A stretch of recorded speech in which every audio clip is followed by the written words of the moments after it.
Pardon me for that. Couldn't get the cough in before we got on air. Welcome to episode number 21 of the Apostate Alliance. And this is where you can be free to not believe. And you're joined by three non-believers today.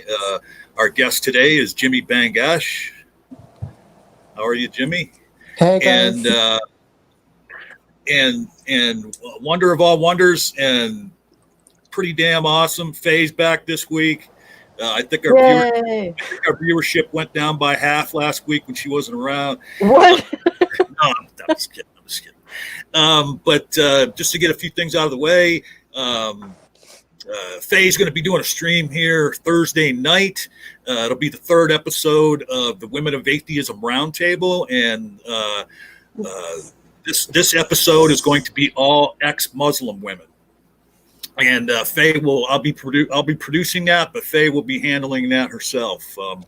You won't have to see my ugly mug on the camera at all. That. So Faye always gets on me when I'm self-deprecating, but it's hilarious. But yeah. So I also want to let the mods in the chat know. Me and Ronnie have had a few problems in recent times and knocked some heads with a few people.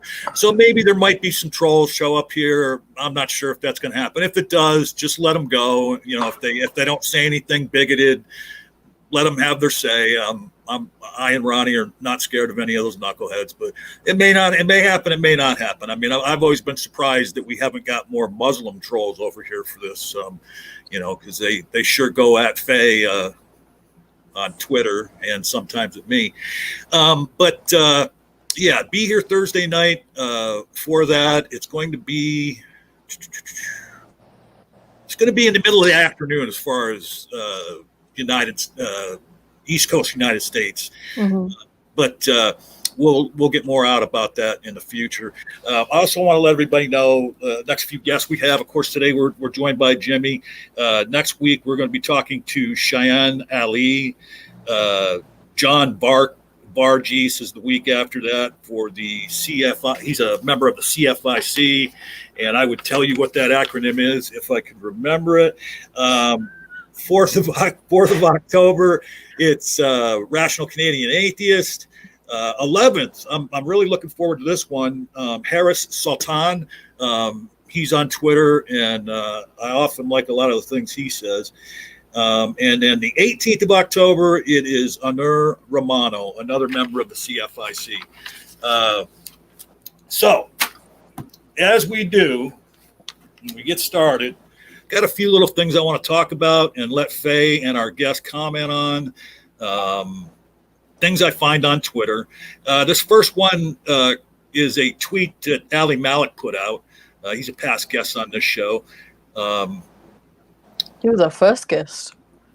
Oh, that's right. He was our very first guest way back in, I think, November of last year. Mm-hmm. So this one here, I'm just going to, say a little bit about it. We'll put it in the description, and you can go, check it out. The thing that he linked to there. But basically, he is quote tweeting somebody about this case where a person was trying to talk about somewhere in a Muslim country where a woman was raped, And this person who commented on it that he's quote tweeting was trying to say, well, there was never any charges filed. There was never, a person never went forward and went to the police, trying to say that means that it didn't happen. And, Ali, goes on to explain why it may be that it actually happened, even though nobody ever went to the police, because of the atmosphere and the cultural situation in some of these Muslim countries with very fundamentalist Muslims. But all right, what else here? Oh, and then Abdullah Samir, he put a tweet out where he has a little video clip that you can go watch, and he is talking about how being ex-Muslim doesn't need to mean anti-Muslim. And I'm so proud of my ex-Muslim friends that I've met in social media, because almost all of them, most of them, whenever they hear about how Muslims are being persecuted, or people are being bigoted toward them just because they're Muslims, most of, like, Faye and all the people I met through her are the first ones to get out on social media and say, hey, this isn't what you should do.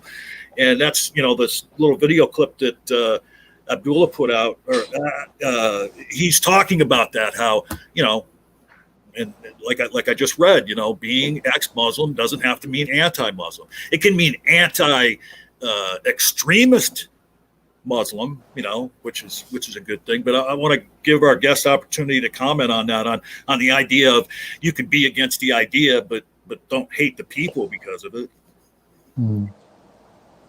Yeah, so I think you've said it, really. I think that's true. It doesn't even have to be anti-extremist Muslim. You can literally be anti-Islam. It's absolutely fine. Some people are anti-capitalism, others are anti-Marxism, some people are anti-Hinduism, some people are anti-Islam. It is absolutely fine to hate Islam, like to be vehemently opposed to it, to think that it's a bunch of crackpot ideas, to think that it's the bastion of homophobia and misogyny, and so therefore you're repulsed by it and you think it has no place in 21st century society. That's absolutely fine. In the same way you might feel that way about Marxism, right? So a lot of people feel that way about Marxism. Some people probably feel that way about capitalism as well. It's absolutely fine. Doesn't mean we go around stabbing or spitting or abusing people who believe in capitalism or Marxism. Same way we don't do that to Hindus, and similarly we shouldn't do that to Muslims either. But I think you're absolutely right. There's I think one of the core differences actually between ex-Muslims and Muslims is that for the vast majority of ex-Muslims I know, if something is going on that is a human rights abuse against Muslims, ex-Muslims are ready to step forward and stand in their defense. We do that for a lot of different kinds of Muslims as well, and it's very frustrating because they may not support us at all. Yeah, definitely. So we might be doing that against different, and we'll even step into the sectarian argument. So we'll step up for the defense of Ahmadi Muslims in Pakistan and say they shouldn't be persecuted by the Sunni Muslims, or as you see with Shia Muslims at the moment being, marched about in Pakistan, we'll step forward to that and say, actually, listen, regardless LGBT of whether you think that they're true Muslims or not, LGBT Muslims, all of that. So I think we're really consistent. Yeah, and I think that's one of the things, actually, when you leave Islam and you become committed to human rights, which actually I think Islam can impede, then your application of human rights is universal, just like the Universal Declaration of Human Rights. And I think that that makes a lot of sense, that leaving Islam almost would entail becoming a humanitarian. I mean, because there's so many suppressions of humanity in Islam. And before Faye comments, I just want to say too, like the thing that's going on with the Uyghur Muslims in China. There's been a lot of ex-Muslims coming out against that. So whereas, like Faye said, a lot of Muslims don't have any regard or respect for ex-Muslims and vehemently let people know that it doesn't go the other way. Ex-Muslims, will always advocate for Muslims if they are being persecuted unjustly. But Faye, what would you want to say about this? Can I just interject sure. briefly? So, because I think there's a bit of an understatement there, John. So, whilst they might, come out and criticize us, we always have to remember that in the dynamic between Muslims and ex-Muslims, it's always the former that is the oppressor. Yeah, and that oppression takes the format, yes, of abuse, but it also takes the format of violence and state-sanctioned violence as well. And the same thing is true in the relationship between Muslims and LGBT. It's always the former that is the aggressor, and again, that aggression takes the form of mob justice as well as state-sanctioned violence as well. So I think let's not detract from the gravitas of that. Sometimes you will see ex-Muslims calling out abuse at Muslims and being anti-Muslim bigots. Infrequently, you really won't see that as a standard within our ex-Muslim community. In addition to that, I really don't know about examples of where you'd see violence, either as gays towards Muslims or ex-Muslims towards Muslims. But in the other direction, there's a hell of a lot of violence. And if there isn't violence, certainly fear, intimidation go hand in hand with that.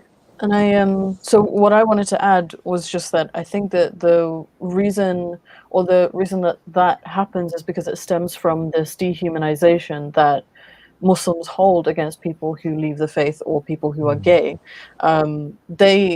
From what I can glean, when Muslims sort of shout these death threats or these abuses or even just disconnection from ex-Muslims or LGBT people, it's because they don't see us as human. They see us as less than animals, actually.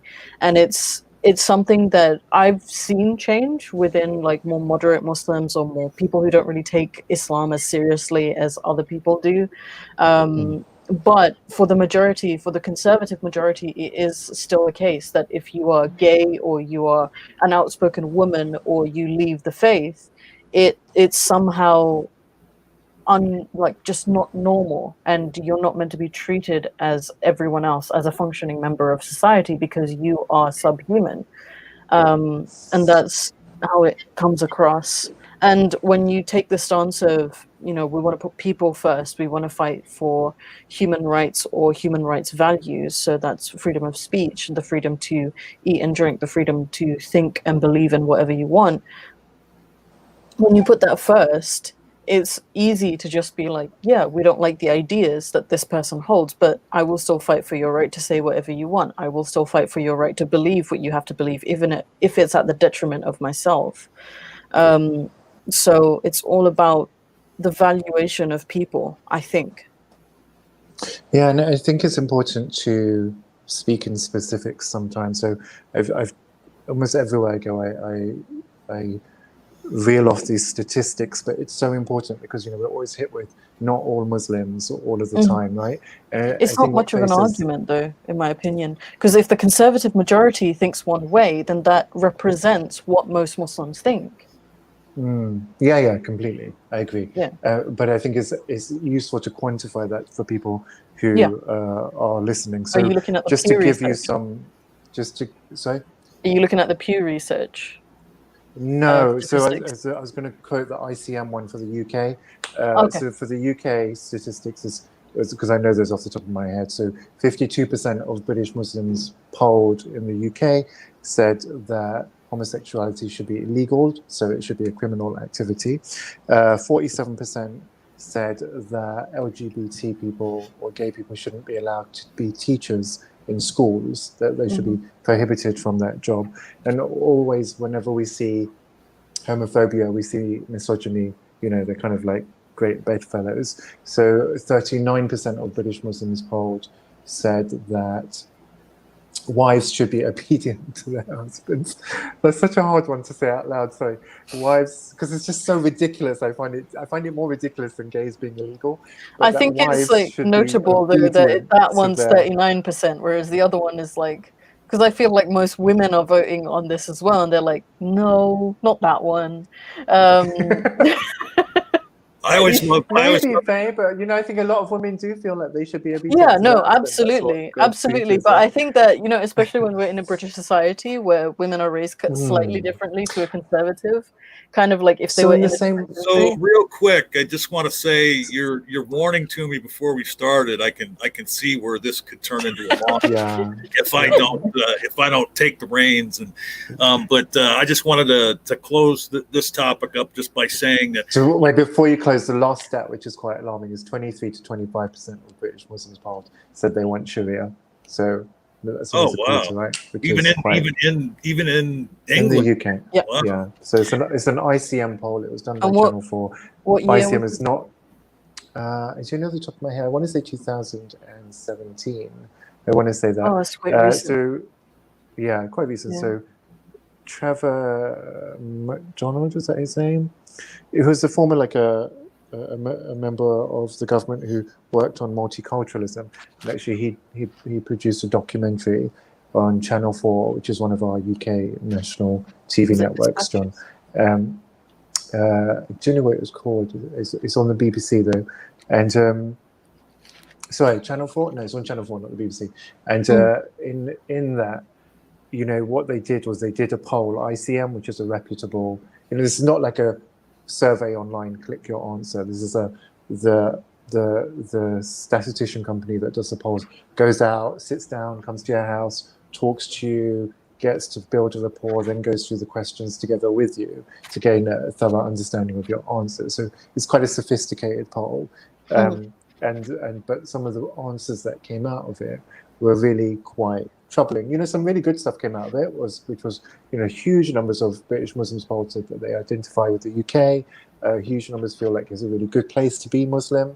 Actually, despite all of this, you'd think that from all of the media articles on Islamophobia that everybody hates being Muslim in the UK. Not the case at all, actually. The same poll showed some really heartening figures around identifying as British, liking being here, liking being a Muslim in the UK, understanding how much privilege that affords you, because you can be as Muslim as you want or as little Muslim as you want in the UK, as opposed to in some places like Iran or Pakistan or Saudi, where we'll tell you exactly how Muslim you need to be or else. So it's a really interesting poll. Yeah, it's a really interesting poll, ICM poll of what British Muslims really think is what it was called. Well, and I'm always amazed. You're talking about the misogyny.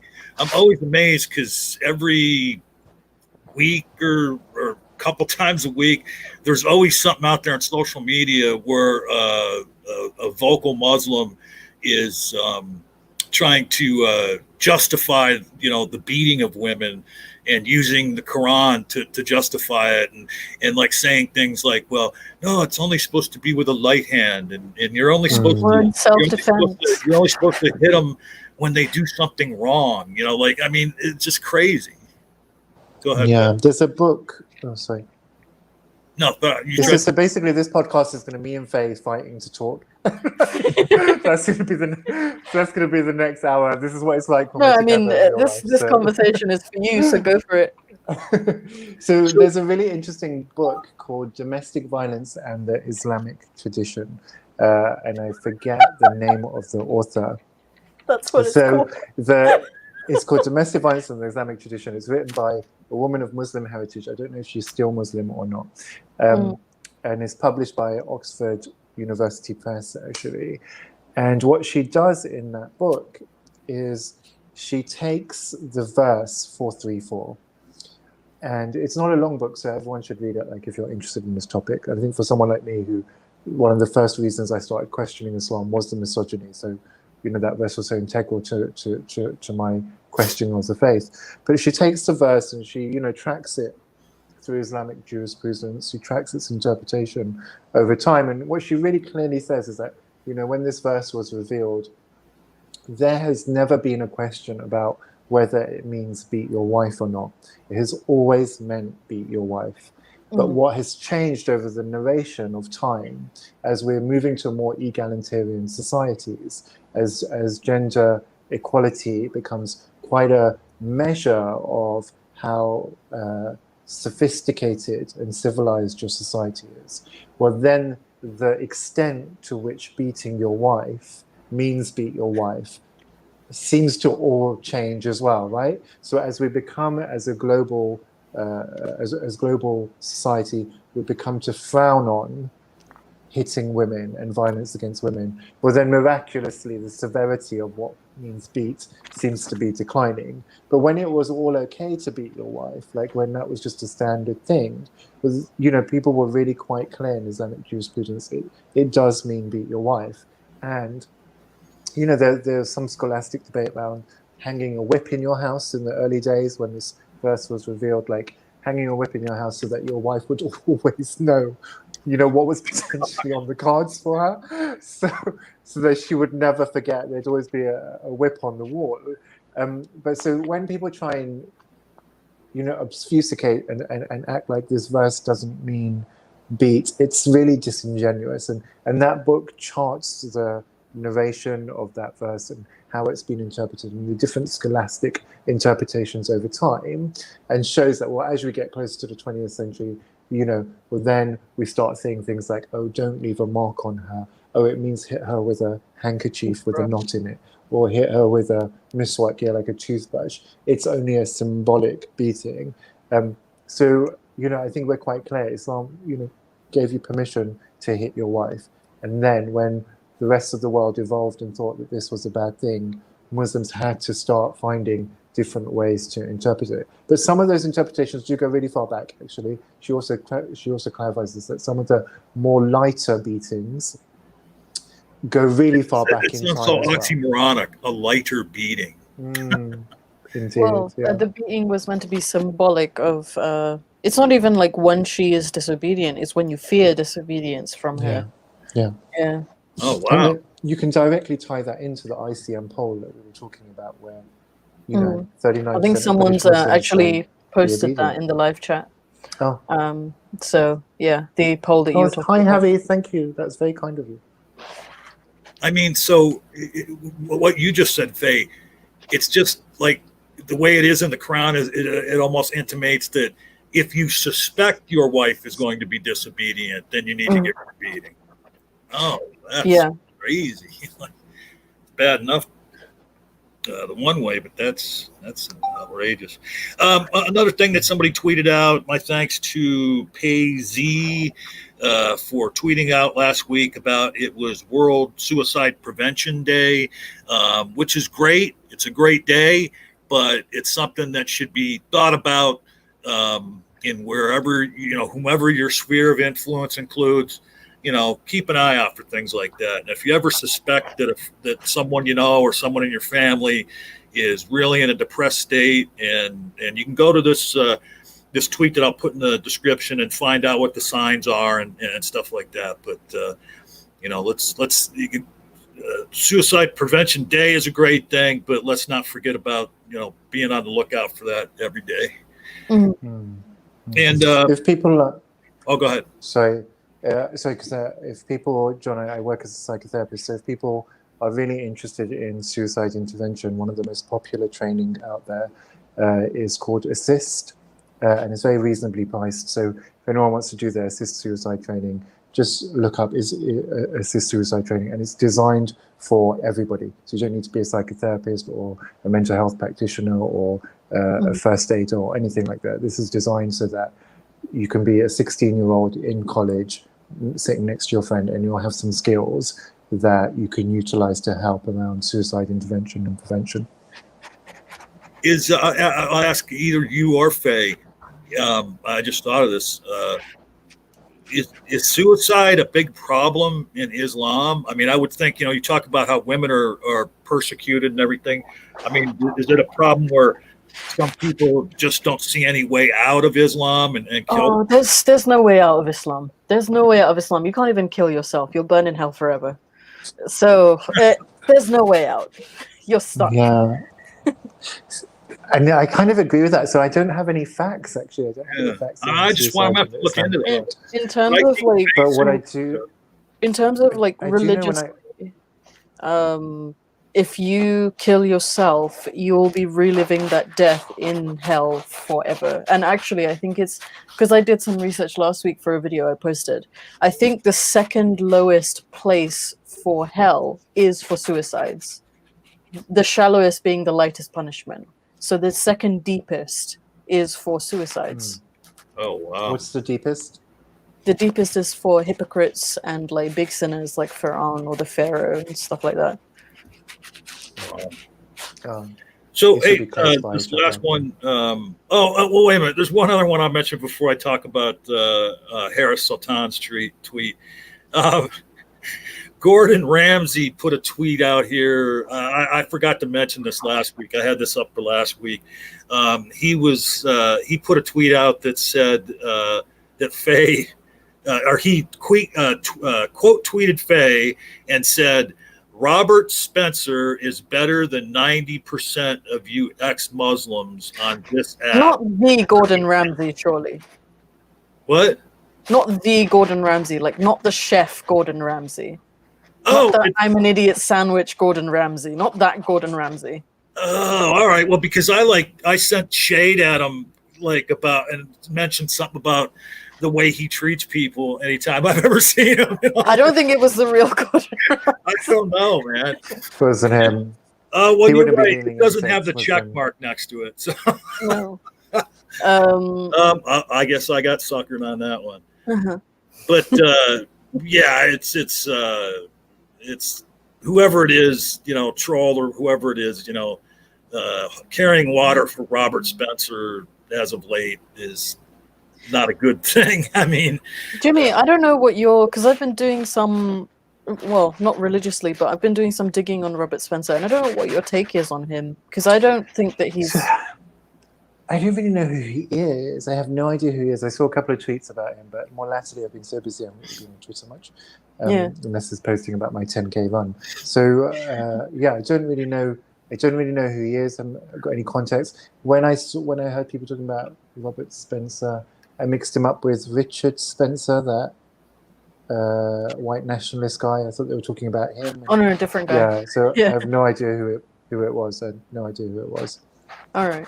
well, I mean, isn't he Faye? He's actually he is an atheist, but he has been saying some pretty horrible things. I don't know if he's an atheist. I remember hearing more about him when I was still a Muslim, because he was the guy who started Jihad Watch. And he wrote like a couple of publications on extremism and stuff like that. But when I was a Muslim, I remembered him being really bigoted. And now the claim is that he's not bigoted. And I don't know if I need to reevaluate that. But from people who I trust, and we're talking like people like Abdullah Samir, like Reason on Faith, or Sohail Ahmed and Mariam Namazi, they seem to attest that he is in fact bigoted. So I'm Towards Muslims. So I'm more inclined to believe them, but obviously I can't just go on their word. I need to do my own sort of research into that. So that's where I'm at with it at the moment. I haven't really had the time. I mean, work's just started up for me again. So I'm recalibrating my whole life, which is why I haven't made up my beautiful face. I just haven't had the time to think. I mean, my take on it is that he makes sweeping generalizations, and when he calls out like the bad behavior of sub-Muslims or the bad ideologies of Islam, he sometimes comes off as if he's saying that about bad things about all Muslims, There have definitely been instances in like 2004 where he's lumped jihadists with everyday Muslims together by saying that they're the same, which I don't agree with, but it was also in 2004. So I don't know if he's addressed that or apologized for that, or he's had a come to Jesus moment where he's like gotten rid of that. So I really don't know. I'll have to look into more of his recent material, but just based on behavior, the way that he because he kind of just gets very offended immediately by anyone who calls him out. That being like people who have no followers compared to people who have like loads and loads of followers. He kind of just immediately says, oh, where's the proof of me being bigoted? And then when people do bring these things up, he's very loath to contradict it. So, I mean, based on behavior, he does seem to have this sort of erasure of bigotry, like he's trying to cover it up. Because the tweets that I've seen, so like the ones that Abdullah Samir has posted of him being bigoted no longer exist. So I don't know if he's just trying to cover it up or he's just not bigoted anymore. That's what I'm trying to discern. It's an interesting one, isn't it? Because we always have this distinction between criticizing ideas and criticizing people. Yeah. So I think one of the challenges is, though, in some instances it is okay to criticize people, right? Yeah, so of course. I think we're always like our kind of foundation for ex-Muslim activists, particularly, is criticize the ideas, don't criticize the people. Criticizing of ideas is absolutely fine. Criticizing of people can lead to I think bigotry. that statement has become like sort of a buzz statement for us, though. I don't think we should say that explicitly, because there are definitely instances, for example, if we say that domestic violence is very, very prevalent in the Muslim community, Exactly. yes, it's a big generalization. I need to address something in the live chat here. Or homophobia. Tiago Founder, at Rotten Fire. She was asking if you were on Twitter, Faye. Yeah, I am on Twitter. I think we need to stop saying that as sort of religiously, because I see that a lot where people are like, oh, we don't criticize people, we criticize ideas. But there's nothing ultimately wrong with criticizing ideas or people. It's when you sort of lump people into a very negative. So an example of a negative stereotype is saying like all Muslims are violent. Now, I think that violent is a very big term, and yes, Islam does have violent passages, but to claim that all Muslims monolithically are inherently violent would be a bigoted statement to make, I think, in my opinion. Hey, I'm sorry. I think it depends, though. Sorry, John, can I just jump on that really quickly? Because if you then pull out... so I think saying all anything is stupid, right? Like, there's nothing in all human behavior that applies to all anyway. That's just not how human behavior works. If you're going to do all with humans, it better relate to biology, because that's probably where you'll get an all, right? Nowhere else. And even then, you won't. So, but if you're talking about something like community behavior, where you're no longer talking about ideas, you're talking about actions. So, for example, when I say in the relationship between Muslims and gays, it's always the former who's the aggressor. Yeah, that doesn't mean all Muslims are aggressive towards gays. It just means in that dynamic that Muslims are aggressive towards gays and not the other way around. Similarly, when we're looking at community behavior, so if we say something like,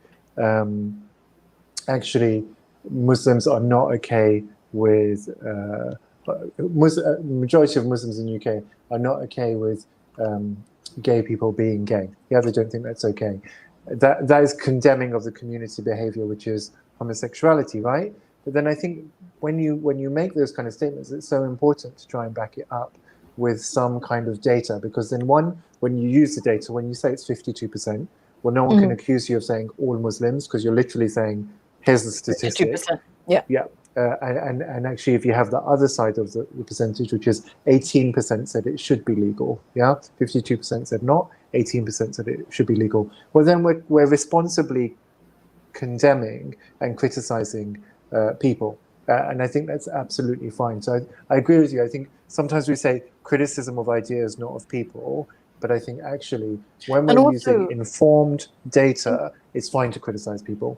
And also, really, we criticize Muhammad all the time, and he's like, as much as we don't like to admit it, he is a person. So I think that statement isn't wholly true. And I've seen also like Muslims use that against us, like, oh, why are you criticizing the Prophet? I thought you only went after ideas. And it's like, I don't think that's a factual statement on our part. That's not a fair comparison, because Muhammad, in essence, he was a person, but he is an idea as well, because he is an idea. But I think, again, if you talk about, is it halala? When you divorce your wife and then she has to get married to another man and then divorced. Yeah, that's after you've divorced her 3 times. Yeah. Gosh, all right, we're gonna move on. Criticizing people. If I let you guys keep going, We'll have right. to skip the interview altogether. We're moving on. But Okay, so, sorry. and I just want to comment on this last Bye. one real quick. What? It's like bye to whatever we're talking about. We've got to move on, guys. Okay. I thought you guys were yanking my chain and going, oh, if you're going to interrupt us, bye. No. Off screen. But no, this one I'm just going to mention. I'll put it in the description. You can check it out for yourself. This goes back to what Armin was dealing with the Hindus, and Harris Sultan did a stream about it, and this is his comment above the link to the stream, and I just thought this was kind of cool the way he put this, but he says, all you confident, and I'm gonna butcher this word, box, it's spelled BHAKTS, who think posting a cartoon of a fictitious deity is as insulting as morphing photos of a real woman, feel free to come to my show live and prove your position. And I understand all the arguments that I guess it was about a goddess that the Hindus follow, and there was kind of a cheesecake kind of depiction of her put out there, and I understand the argument about how we believe, why are you insulting who we believe to be our mother? I mean, but it's not the same. You do the things that they did in response. The most heinous of which I thought was when they posted him at his mother's deathbed, just after she died, and the caption was something to do with incest, and that it just absolutely disgusted me. I'm not even going to say exactly what the caption was because it was so disgusting. But I understand their arguments, but the fact of the matter is, this is not your mother. You can believe it all you want. You can say that you worship this goddess and that you feel as if she's your mother, but that's not true. You wouldn't be here on this earth if you didn't all have actual mothers. So as far as I'm concerned, you're disrespecting your own mother if you say that this being that you believe exists, that you've never seen in your life, is your mother. You got a mother. I mean, She I doesn't feel have like 8 arms. What's that? When your mom hugs you, is there 6 arms around your back? But I think it's like Nor such is she a. blue, yeah. It's needless Also, to I say. feel like, John, your mother might be blue. You look very blue in the screen today, so perhaps. Yeah, it's the way my lighting is set up, and I'm kind of leaning in. Yeah, it does look a little blue, doesn't it? I have to subdue the lighting because I mean, just look at me. But anyway, Faye, you were going to say something, and then we're going to move on. I was going to say, I think it's needless to say that it's very hypocritical for Hindus, or some Hindus, to sort of cheer us on when we're desecrating Islamic stuff, which, like, I'm not huge for blasphemy, but I'll do it. I think it's interesting in terms of, Blasphemy Day and the things that happen around the world in terms of blasphemy laws and why it's important to do. But it's not really my style to blaspheme all of the time. I mean, I'll make a joke here and there, which I guess is on the same pedestal, but when we're talking about spitting on a book and burning it and stuff like that, I mean, you really have to sort of twist my nips to be able to do that, get me to that point where I want to burn a book. But when we talk about burning the Quran, or we talk about drawing the Prophet Muhammad, especially these people who are sort of bigoted towards Muslims will sort of cheer us on. But once it comes to us drawing one of their gods, which, I mean, I'm just going to come out here and say it. When I was a Muslim, I used to take the piss out of all of the time. Yes, it's exactly. ridiculous. We And I used to be still like, oh think my it's god, ridiculous. you can play top trumps with Hindu gods. Yeah, Number exactly. of arms 4, number of arms 6, Shiva wins. Like we used to really rip the shit out of Hindu gods. Of Hindu gods, and like to act like we don't still hold those views, because it is still really, and this is coming from someone who appreciates the mythology. Like, I really, really do appreciate Hindu mythology, but you got a god with an elephant head. Riding on a rat. Yeah. Riding on a rat, ladies and gentlemen. You're right. You talk about the double standard. I would imagine that a lot of those Hindus loved it when you went on live and drew Muhammad, they on Blasphemy Day, they probably love that, but they can't take it themselves. I'm so hurt by this. I'm so hurt by it. I thought Hindus were so sensible. I thought they were so chill about it. I thought most they of them understood are the though. difference That's the thing, Jimmy. They're like the minority is really, really but it doesn't make sense because Armin was saying like he got more death threats in 1 month than like 20 years of criticizing Islam. It makes no sense whatsoever. The volume of attacks my best mate is Hindu, and like I've been to their gurdwaras. I've said all kinds of weird shit about their gods, like right in front of them. They are so like discrediting the majority of Hindus who are like lovely, peaceful people and just don't care what you think about their gods, because ultimately it's about them, and their connection to spirituality. And if you want to take the piss out of one of their gods, it's fine because it's like you don't believe in it. But when it comes to these people who are like taking it to the nth degree, like to how like Salafi Muslims and like extremists take it when we draw Muhammad and stuff like that. You say that, Faye, but like celebrities were like tweeting about like Bollywood actresses. You were getting like lawsuits. I haven't even followed it that closely, but my understanding is there was lawsuits as well. So it's like actually this is some next level. You haven't seen Muslims doing lawsuits. I gotta get a timeout. I'm sorry. I gotta get a timeout here. I need to address something in the chat. Look, I know what I said at the beginning of the stream. I'm kind of going to go back on that a little bit. Rage, please let this happen.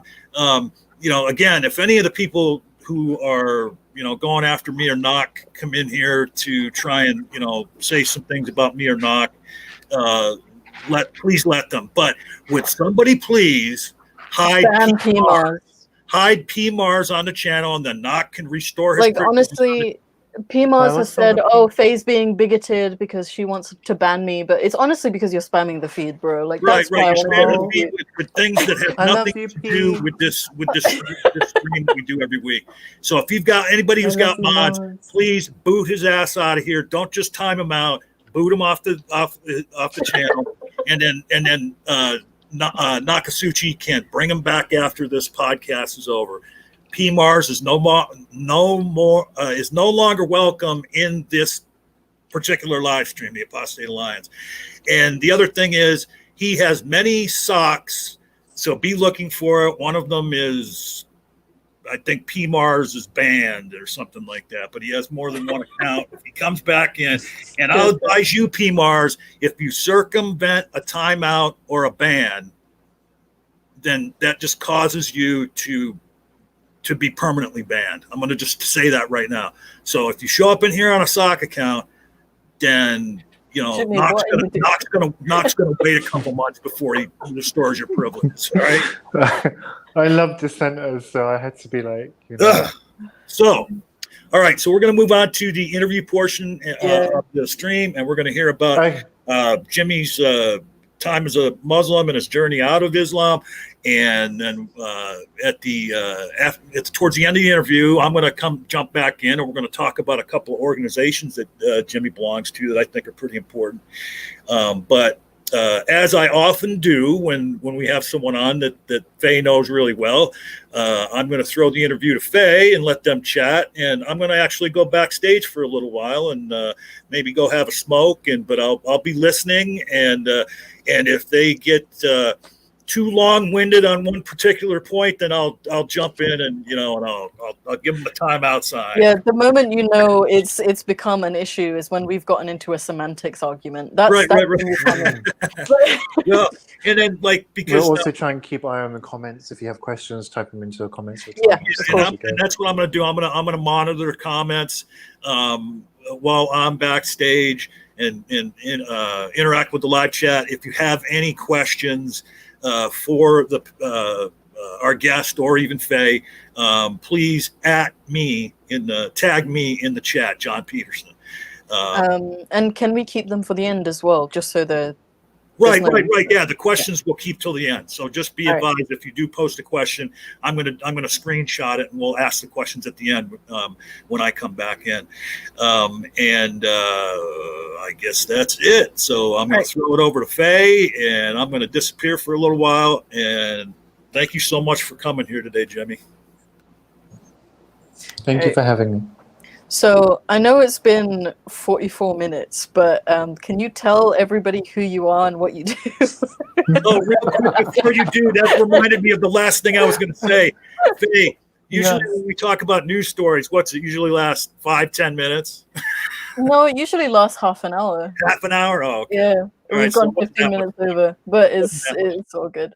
But yeah, who are you? What do you do? I feel like we've just talked about a random bunch of issues without actually introducing you. So yeah, who are Sure. you? Okay, so my name is Jimmy Bangash. I do a couple of things really. So I'm an ex-Muslim who's gay, and for the last few years, I don't know how many, I've worked with the Council of Ex-Muslims of Britain as a spokesperson. And so often I speak on the experience about being gay and ex-Muslim, and also sometimes about being gay and Muslim.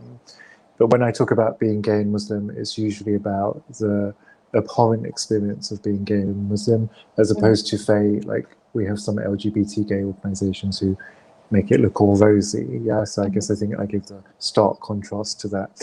I've also done some work with an organization called Faith to Faithless. We worked as a focus group. We designed some training on apostasy for service users, and that's been delivered to psychotherapists. It's been delivered to the Metropolitan Police as well, so that when people encounter apostates, they know not to say things like, oh, just go home to your parents, or why don't you speak to your imam about your doubts, which is kind of stuff that's happened in the past, right? And then the last thing that I do is I work as a psychotherapist myself. So I work with Yasmin Mohammed and an organization called Free Hearts, Free Minds, where we provide mental health support to ex-Muslim people in Muslim-majority countries, and that's done over video conferencing. Essentially because people in Muslim countries who are ex-Muslim, often they're suffering from depression, anxiety, suicidal ideation.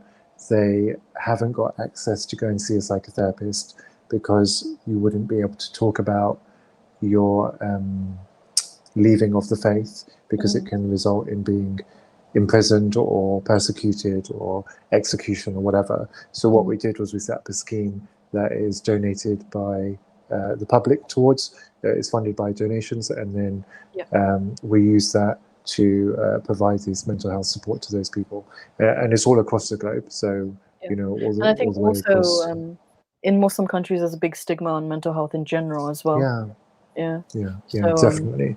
it's to avoid the unnecessary exorcisms that would happen if you were to admit to that.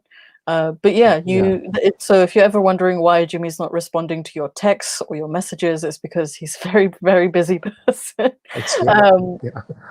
Yeah. But I know that because we've had this discussion a lot of times, that sometimes when we talk about ex-Muslim stuff, it's always the sad shit, and it's because there's a lot of sad shit.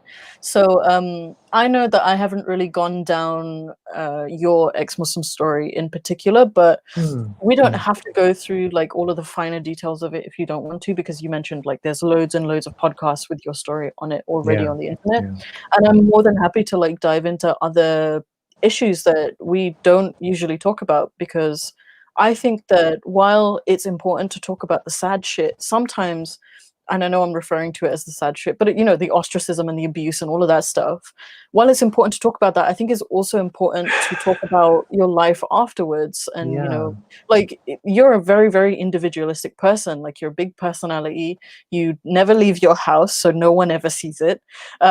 So that's like more of what I want to focus on. And so what is the rundown? Like, what is your story in, let's say, in like 500 words? What is your story? Yeah, it's a really interesting take, actually. So yeah, maybe because my life, like, I really think my life is amazing. It's so joyous now. Like, it's full of so much love. It's so contented. Every day, I just feel like I'm growing and growing and growing more as a person. But actually, that's really been a journey to get to this point, right? So maybe we could talk about how do you relinquish the shackles of the past so that you're able to flourish as a human being in the present. So that might be something worth focusing on next year. And and I haven't really had that conversation Because, with like, anybody, so I it'd feel be like quite when we nice. talk about, for example, ex-Muslim issues, we like recycle the same topics and say the same stuff over and over again. But when we talk about other stuff, like when we talk about like sex and relationships, when we talk about food, when we talk about like going out and things we like doing, it's a much more vibrant conversation because everyone likes doing different things. Whereas like when we talk about ex-Muslim stuff, it's like, oh yeah, my parents were awful. I got kicked out of my house. Like I have all this trauma. Like, yeah, okay, you got the sad shit going for you. We got it, you know. But what are you doing now? Like, what is the, you know, that's more of what I want to focus on with you. Because how long have you been ex-Muslim now? Like 15 years. It's been a I while. know. Probably 115 years, I think, maybe. And even that's quite an ambiguous thing for me. So I think maybe we could talk about, let's do the journey, and then maybe we can talk about the healing of that trauma Sure. and that emancipation, because that's quite an interesting thing that I haven't really talked about, but I become increasingly clear on how I'm healing as an individual. So I think, you know, standard diaspora story, Pakistani guy, Born in the British UK Pakistani or? guy, born in London to Pakistani parents. My dad would have come here first. Mum would have come after a number of years when he was more financially stable. My oldest brother was born in Pakistan. I'm the youngest of 7 kids, and then all of the other kids were born in the UK. So it's like me, and then 6 older siblings, 2 girls, and the rest are all boys. Growing up in an Islamic family, which was in a Pakistani community, because diaspora communities tend to congregate together, it's safer.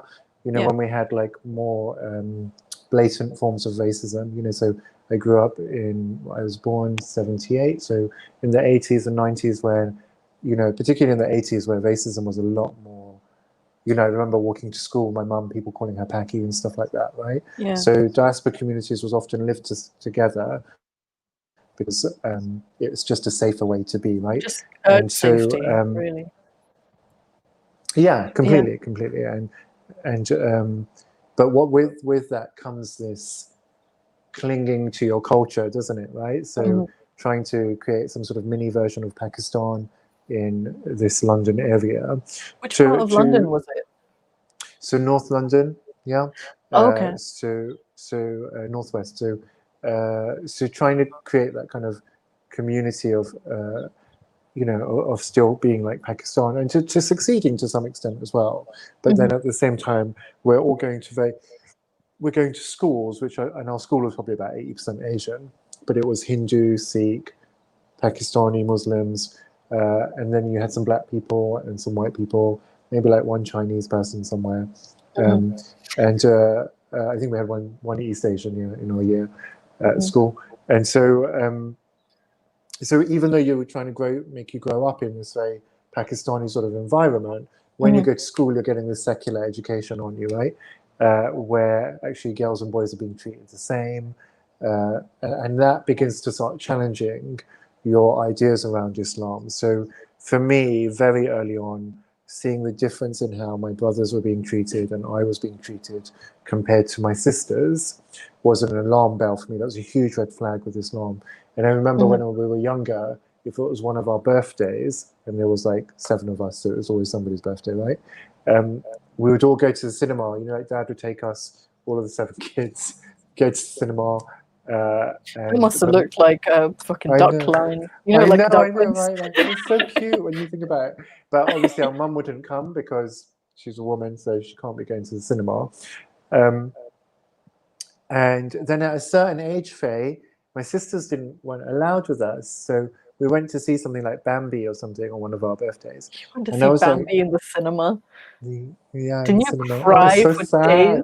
Oh, it's so sad. It's so sad. So I'm like, how comes our sisters can't come? Because I'm so used to them coming all the time, yeah? And I really quite idolized my sister. I think both of my sisters, I really quite idolized them. My older sister was so intelligent, like in my estimation. I just found it really awe-inspiring. Like she had such a great vernacular.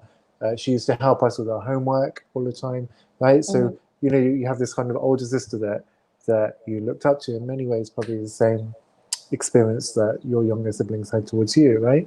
So then one day they're not allowed to come to the cinema, and I'm like, how comes the sisters, how comes they can't come to the cinema? And then I think that was kind of the beginning of, because they're girls. And I always used to wait for the rest of that sentence, like, you know, okay, yeah, like, Yeah. but that was the finish. That was the end of the sentence, was like, because they're girls. And so it was like, oh, well, yeah, okay. And then, you know, so I get ready for the rest of it and no further. And then they put a full stop at the end of that sentence. And I'd be like, this doesn't make any sense. And I think as a child, there was also a lot of domestic violence in my house. And my mum used to get beaten up by my dad quite a bit. And I think for many children, that sense of injustice around watching your mum being hurt by your dad, you know, so this sense of justice was quite important to me at a very early age. And so then, not having my sisters not being able to come, again, felt like injustice. And I remember when we got to the cinema to watch Bambi, like, the adverts came on, and it was like, you know, Coca-Cola adverts, like, and they were like running down the beach, a woman in an orange leotard, like there's Baywatch uniforms, and a guy in shorts with their like life thingamajig float. Yeah. No, the float, right, that they take with them into the water. Yeah. And you know, then like drinking Coca-Cola. And then my dad was like, see, this is why they can't come to the cinema. And I was like, why? And he was like, because it's rude. Like, you know, because there's a man and a woman together running on the beach, right? And for those people who are watching, rude means sexual. Like in Islamic communities, when someone says it's rude, it means it's sexual. So if two people it's shameful. Yeah.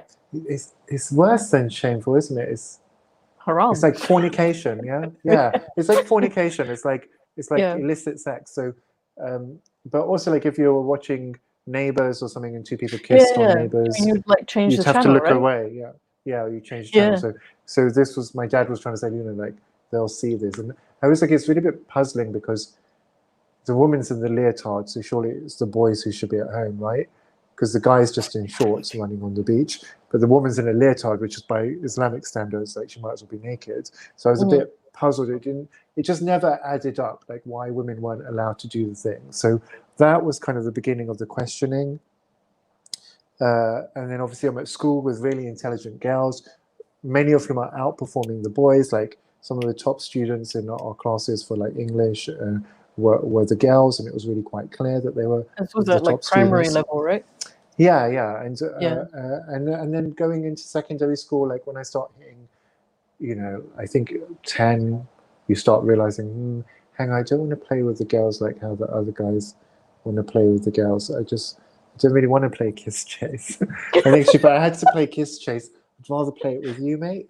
Like, so, you know, so as I start coming into my sexuality more, and I'm like, okay, there's something a bit different about me compared to the other boys. That also started to raise the alarm bell and red flag with Islam. Because then when I started hitting secondary school and getting more of an understanding of my sexuality, it was very clear what Islam says about gay people, which is essentially death. Were you told though from a young age? Like, were you exposed to like what a gay person was from a young age?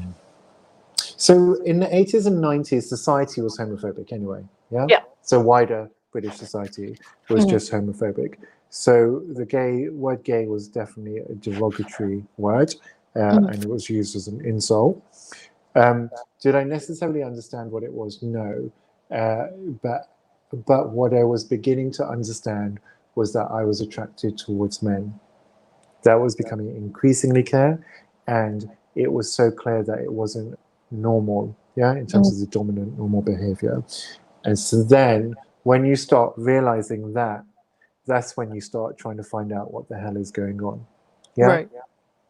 And you start asking questions. So whether you're asking those questions of, you know, so my who did friend. You ask?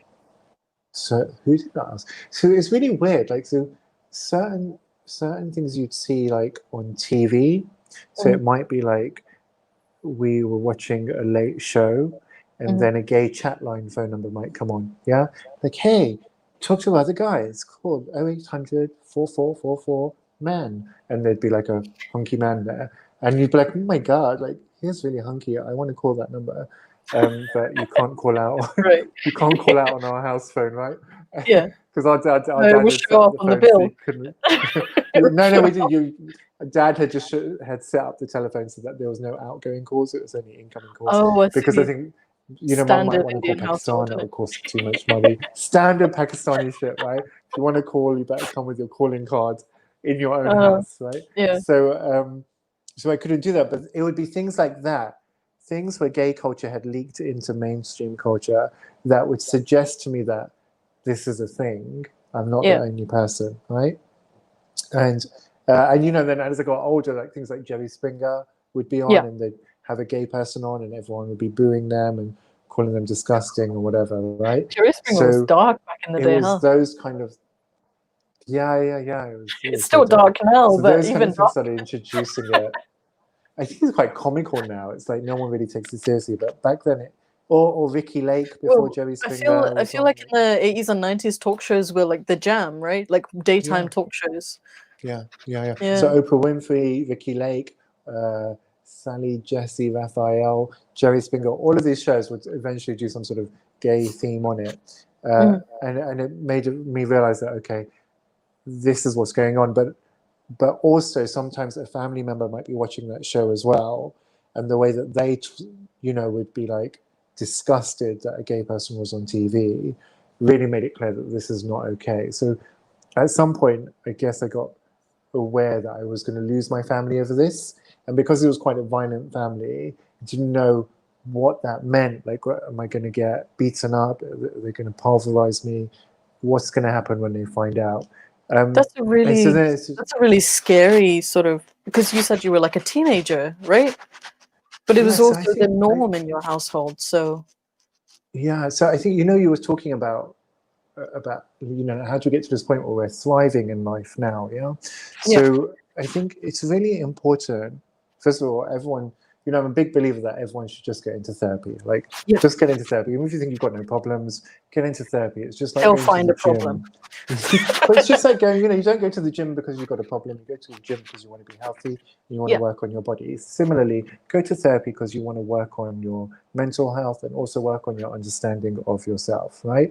So I think one of the things that showed up for me later as an adult, and then guys, I'm talking like years later, like maybe like 2-3 years ago this came up, might even be a year ago, Faye. So a year ago or 2 years ago, I posted a picture of my mum on my Facebook. And siblings in my family, who I don't talk to my family anymore really, but I talk to my mum sometimes. Siblings in my family go absolutely nuts that I'm posting a picture of my mum on my Facebook, when on my Facebook I'm often criticizing Islam. And so then one family member is calling me up and telling me to take it down and blah, blah, blah, blah, and shouting at me down the phone and just giving me all sorts of abuse. And I'm like, wow, I'm like 40 years old and this is happening again? Like, this doesn't really happen in my life anymore. You never stop being that child. And I think this is one of the really interesting things about how we learn to thrive, is that I put the phone down and I thought, you know what, I've got another picture of my mum here. What I should really do is I should post this picture of my mum so that you understand at 40 years old, you can't control me. You can't use this honor culture of threats and such to try and manipulate me into behaving a certain way. And I'll never forget this moment because it was such an instrumental moment in my healing, which is an ongoing process, right? Was I sat at this very desk and I posted that picture on my Facebook, and the amount of anxiety, like my heart was beating so much. And then, I've been meditating probably for about 15 years now, right? So I had to just take myself away from my desk, go sit in my meditation corner and meditate and be like, what the hell is going on here? And actually, from a very young age, growing up around violence, what it does is it makes you fear, especially if you grow up around domestic violence, which can erupt at any moment, right? So like, here you are, there's no formula. 5 years old, 10 years old, 12 years old, either you're coming home from school, mum's got a black eye, or you might be in the kitchen getting a glass of water, and then all of a sudden dad's attacking mum in the living room. You're running, everybody's running to try and stop these fights. One time in the garden, dad's beating mum to pieces in the back garden. So as a child, like, you grow up with this sense of violence could be here at any time and I could get hurt, right? So fast forward 40 years when you've got a sibling who's giving you abuse down the phone, telling you better not post any pictures. But that 6-year-old Jimmy is still afraid that violence is going to happen to him. Not on a conscious level am I thinking that as a 42-year-old man, but on a subconscious level, I'm feeling like quite a lot of anxiety. Like a murmur, sort of, like it just... You know, these echoes from the past, right? That manifest in your body as anxiety or worry or concern. And it's such a small thing as well. I think that, like, when we talk about these issues as well, I think that people who haven't experienced don't really understand it. Like, we're talking about you posting a picture of your mum on Facebook. Like, it's something that almost everybody does. But the fact that this was such a big thing for you to do, to the point where you felt like posting another one was like a little rebel act, you know, like it's. Do you know what I'm saying? Good question. So, is it a rebel act? So maybe there was something rebellious in it. Oh, it sounded like it from the way you told it. I think it's more drawing a line. It was severing something. It was that's severing. Rebellion.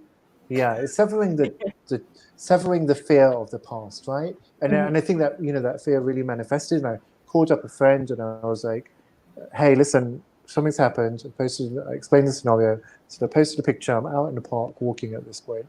And she was like, okay, cool, what's going on? And I said, I just need you to tell me that I'm not going to get beaten up. I was like, you know, I'm a 42-year-old man. My brain knows, my intellectual mind knows, no one's going to attack me for this. But that 6-year-old boy who's still scared, my emotional brain, I was like, I just need you to tell me. She was like, Jimmy, no one's going to hurt you. And so we have this conversation. She confirms to me no one's going to hurt me. Do some more meditation on it. And it just completely heals this fragmented, traumatized part of myself. But whilst it manifested in such a clear way in that interaction with my sister, you know, you have to ask, how many decisions in life did I not take because this little child is scared of violence? How many things did I not say because that part of me was scared of violent repercussions? So it's so important, I think, for people to get into therapy so that actually they can start working on these parts in themselves. You need to do ads for therapy. Like this was an amazing ad. Hey, real quick. Sorry, guys. I hope that was interesting. That was really personal. I'm not trying to interrupt you guys at all. I want you to go on with your conversation. But hey, I had to jump Why in. Is there a horse? Yeah, I'm actually known as horse face. Why are you a horse? How did you polymorph into? How did I come up with horse? Well, because I was taking a walk where I live one day, and I walked by this place where they have a couple horses out in a corral. And as soon as the horses saw me, they ran right up to the fence, and they wanted petted, and then so I pulled my phone out to take a picture, not of the horse that's up now, but my original avatar of a horse. And as soon as I pulled my phone out and started to hold it up, this horse squared off and looked right into the camera. And I'm miming that right now, and it wasn't his first rodeo. Right. He obviously liked to have his picture taken. But anyway, I jumped in real quick just to let people know in the live chat, if you're experiencing problems on mobile, it looks like that problem is going on again where it pops in and out on mobile. If you're somewhere near a regular computer or laptop, go on there, and there isn't any problems on a computer. But on the mobile for like the last week or so, sometimes streams are, blacking out. And then the other quick thing I wanted to ask is I keep hearing over the mic, like it sounds like somebody's using sandpaper on something. Maybe it's my mic. Does it say hanging mic? I'm a fan of what it is. It's just it's the mic hanging or rubbing on something. Oh, okay, all right. Yeah, I was like thinking somebody's in one of your guys' places, like doing a woodworking project or something. Can I turn my fan back on? Back on? No, it wasn't your fan. Absolutely not. All right, continue. Sorry, I interrupted.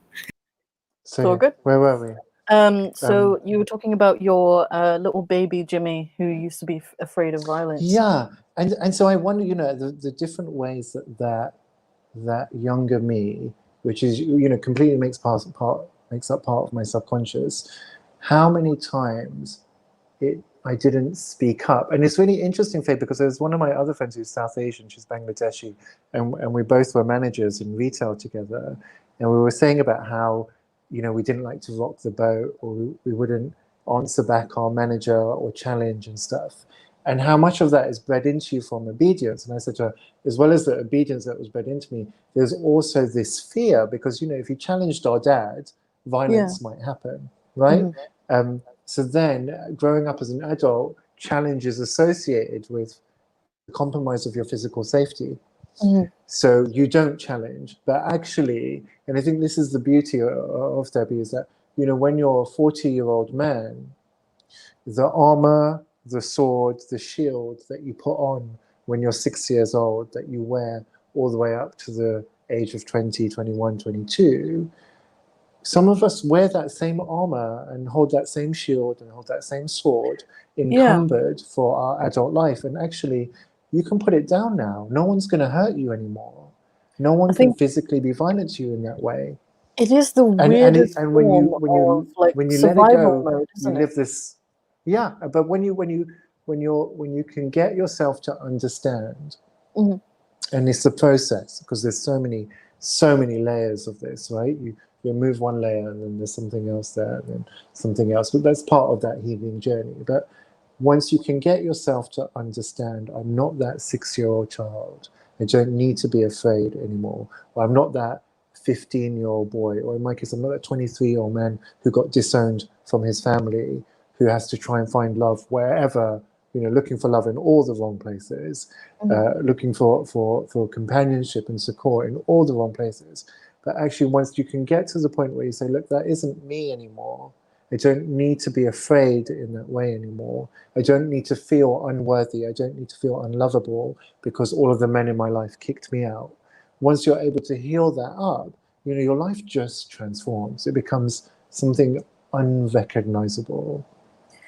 I think that sometimes there is this disparity, at least, speaking from my personal life, that sometimes I don't really understand how I put up with what I put up with before, because I'm such a different person. And for me, it's been a much shorter time as well, because I got disowned in 2018. So it's only been a couple of years for me.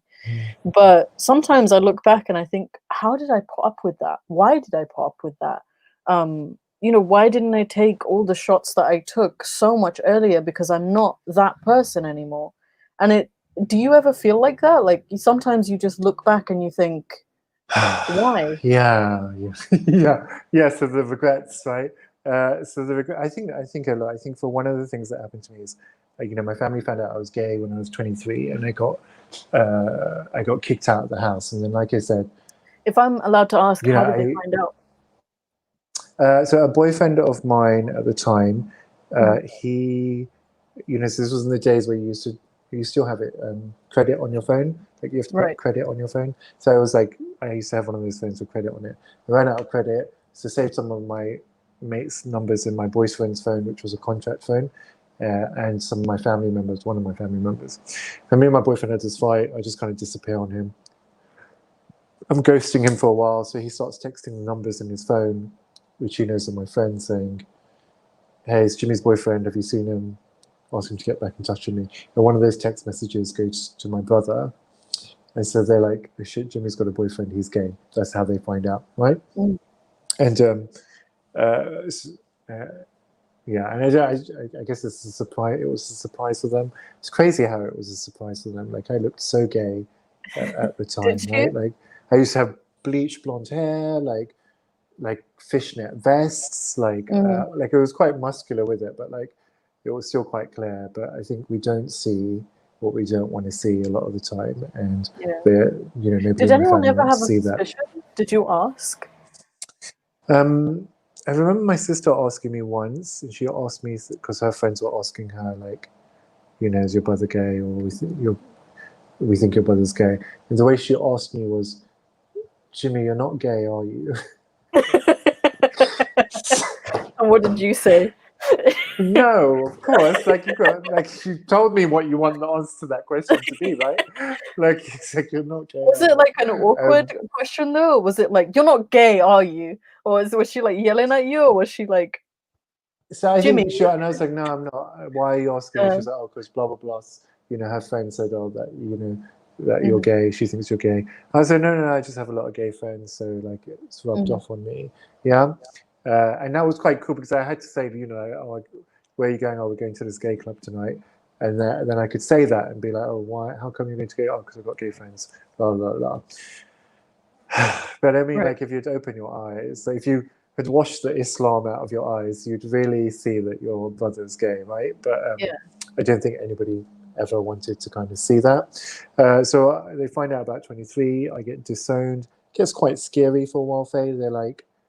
They kick me out. It's like, they're like, you have to get out of the house. And I was like, I just need 4 weeks, because I already, basically when they found out immediately, they said, you can stay here, but we're not talking to you.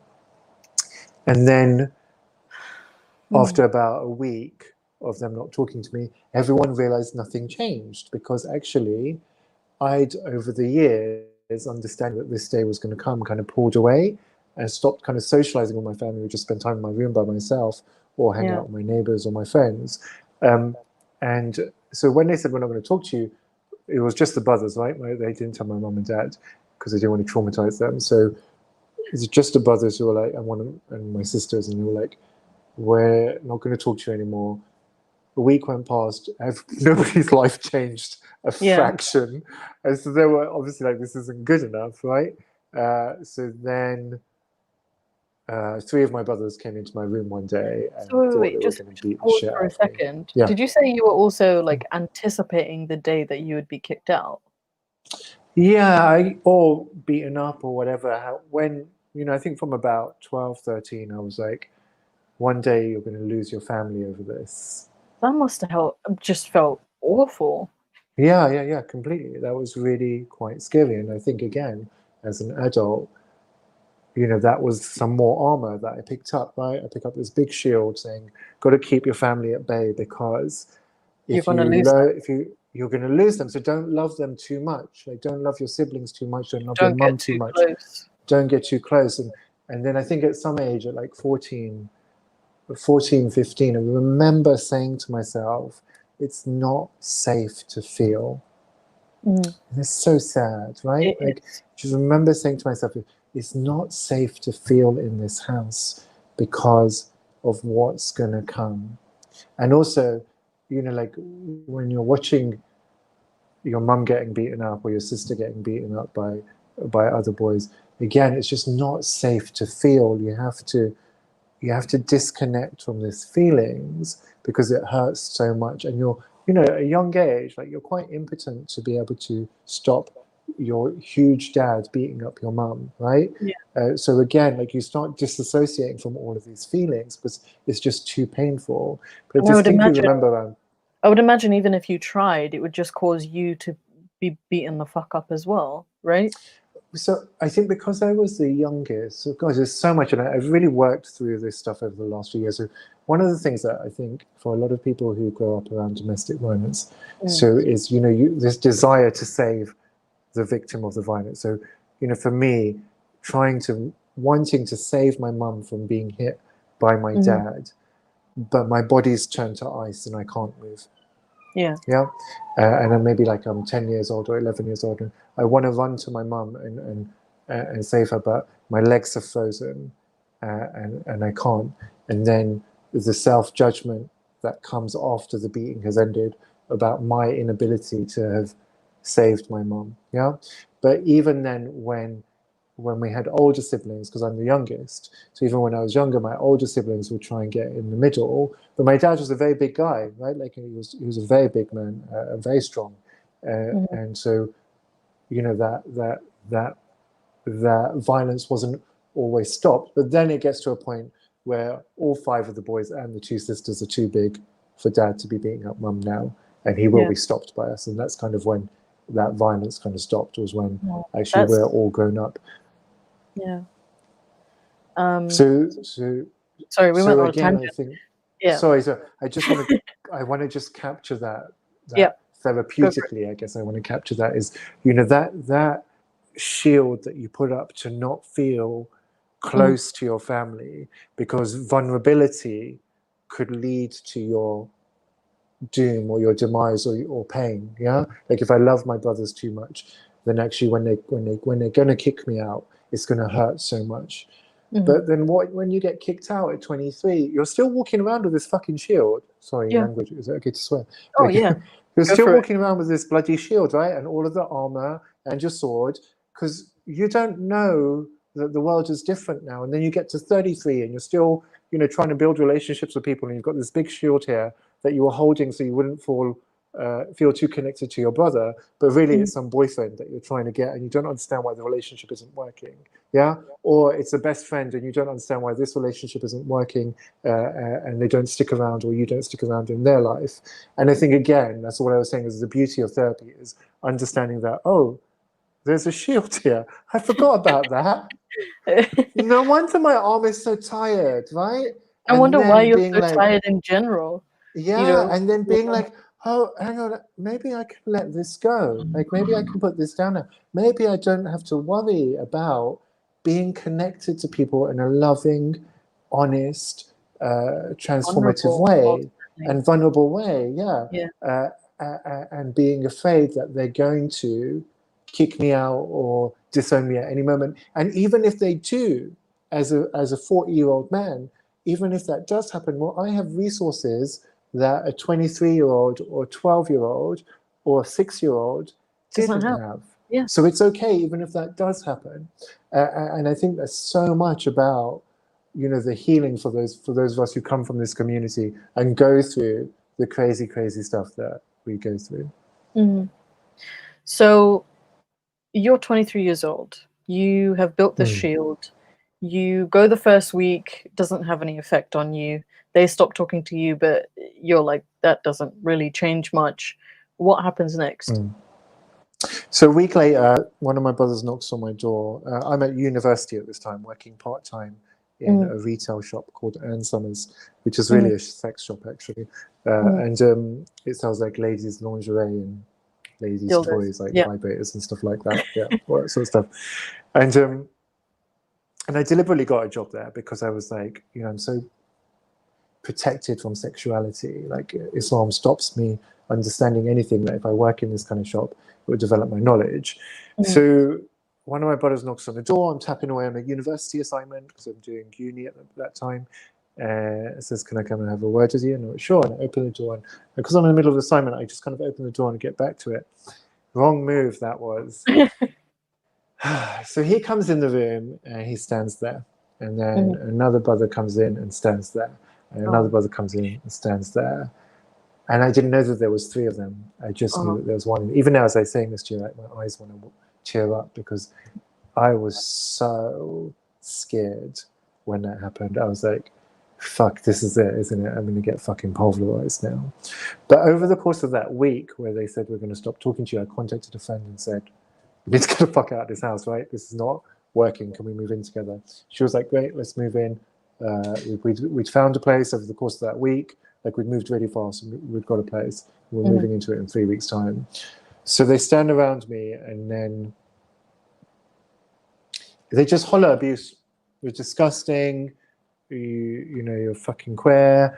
Can't believe we had to eat off the same plate as you. I can't believe I share the same knife and fork as you. Can't believe we're drinking out of the same fucking cup as you. It's so disgusting.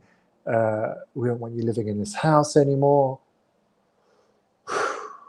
That was hard. That was really hard. That was really, really hard. But what was okay was, whilst they were saying this stuff, they weren't beating me. And so I was like, well, maybe this is going to be okay. No, can we draw a line? Like, them saying that none of it was okay. None of it was okay. But what it meant was, while we're talking, we're not fighting. And there was so much violence in my house. Times where I'd seen my sister get hooked up by the neck and pushed against a wall and stuff like that. And I thought, because she went and chose her own husband, so, and I thought that was what was going to happen to me. But after about the 3rd brother starts screaming insults, I'm like, oh my God, okay, so this is just going to be insults, because initially I was looking around the room for a weapon. I kind of moved myself in my chair so that I could spring out of it. I was like, okay, there's only one of them by the door. That's the direction I need to go in. Like, so there was so much fear there, Faye, around my physical safety, even to the point where I was like, am I going to get out of this room alive? Because it's such a big deal being gay in our community. You know, it's legitimately on a violence, on a death type situation, crime, right? Sorry, situation, So as they're screaming more insults, I'm like, okay, so it looks like it's going to be okay. And, you know, I'm all the while acting like I'm not fussed by what they're saying, just trying to act really calm by it all. Inside, my blood just turned to ice. And I'm freaking out at how scared I am, but just making sure that I look visibly calm, because I don't want to show these displays of fear that might give them permission to then jump in, right? Because the other thing is, I've been going to the gym for years, so I'm not as small as I once was. Wasn't as big as three of them, don't get me wrong, but I just wasn't as small as I once was. So I wonder whether that impacted the lack of violence as well, right? Like that it wouldn't have been an easy fight. So they have that conversation. They leave the room and they're like, get out of the house. And I'm like, I just need 3 weeks. And then the oldest brother's like, okay, you've got 3 weeks. And I was like, cool. 3 weeks later, I move out. Mum hasn't got a clue as to why I'm moving out. I'm just like, I just want to go live with a friend. Move out. They didn't tell her? No, they didn't tell Mum and Dad, actually, because they didn't want to stress out our parents, Like, they didn't want them to be stressed. They didn't want them to be ashamed as well, They didn't want to shame our parents. So I move out, go to the opposite side of London. I go to South London. And then after a period of time, and so I have to drop out of uni because I've got to work full time. And then I contact the manager at one of my stores, and I'm like, listen, I need a full-time job. I'd rather work here than go find someone else. I had a really good reputation at work at what I was doing. They promoted me to an assistant manager job, which was full-time, allowed me to pay. Yeah, it was really good of them, actually. Well, I mean, they were expanding shops at that time, so they needed more assistant managers. They interviewed me for one of the posts. No. Didn't say any of that. Just said, no, Christ, no, I didn't say that. I was so shamed, right? So shamed that, like, my family are kicking me out and they don't want to know me anymore. Gosh, we could talk about as well, like, healing that shame. That was a journey. No, because when it comes to me and work, like when I started working, it was obviously after I left my dad's house, but I would kind of lay everything on the table at work, so everyone was aware of my situation. So that's what I wanted to know. And so that does happen. So after I moved to South London, I get this full-time job. I'm an assistant manager, probably for about a year. I do really well in that role, and then they're like, you know what? There's a shop in northwest London. It's a brand new shop. It needs a manager, and we want you to be the manager of this shop. And I'm like, this is where my family live, innit? Like, I've just gone to the other side of London, so this is where my family live. But they're not going to be walking into Ann Summers. So. But at this point, Ann Summers did this high street expansion. So they moved from that seedy Soho brand to a high street type store, right? And so they were opening it up, and it was in a shopping center, like in a normal shopping center, like next to La Senza or those other lingerie brands, right? So they're really changing their image from this sex shop to just a lingerie shop that sells some adult stuff. And we're opening up in supermarkets, in shopping centers all over the place. So I took the job. Over the time of being disowned, I'm staying in touch with my mum by the phone, and one of my sisters who hasn't disowned me. Everybody else has. And, you know, Pakistani guys, we don't really talk to our dads anyway, right? So it's not like dad doesn't really notice the difference.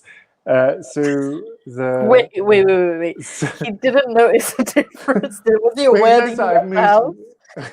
He knows that I've moved out, but there's nothing. He doesn't seem to like think anything's wrong. With mum's getting. I guess you were the youngest as well. Like that youngest is usually the one that gets neglected anyway, by the dad. Maybe I was kind of spoiled.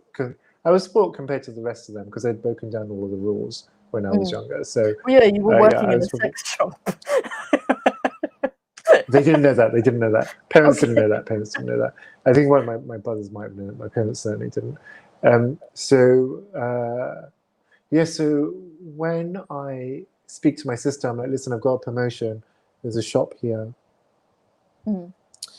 And for some reason, my sister thinks it's a good idea to tell my brothers that Jimmy's going to go work in a sex shop in our neighborhood.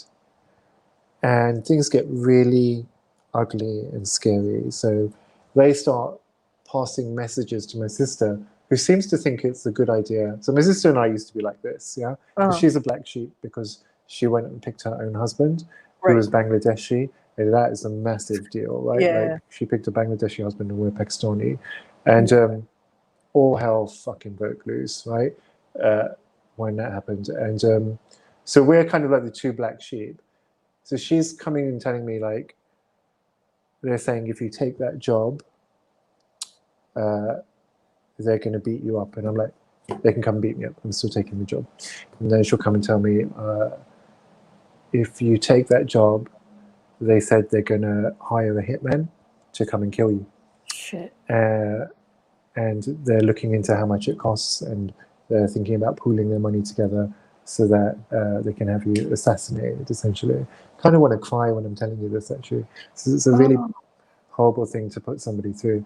And it's also, this is your nearest and dearest, right? These are the people who, as a child, were supposed to protect you because they were your older siblings.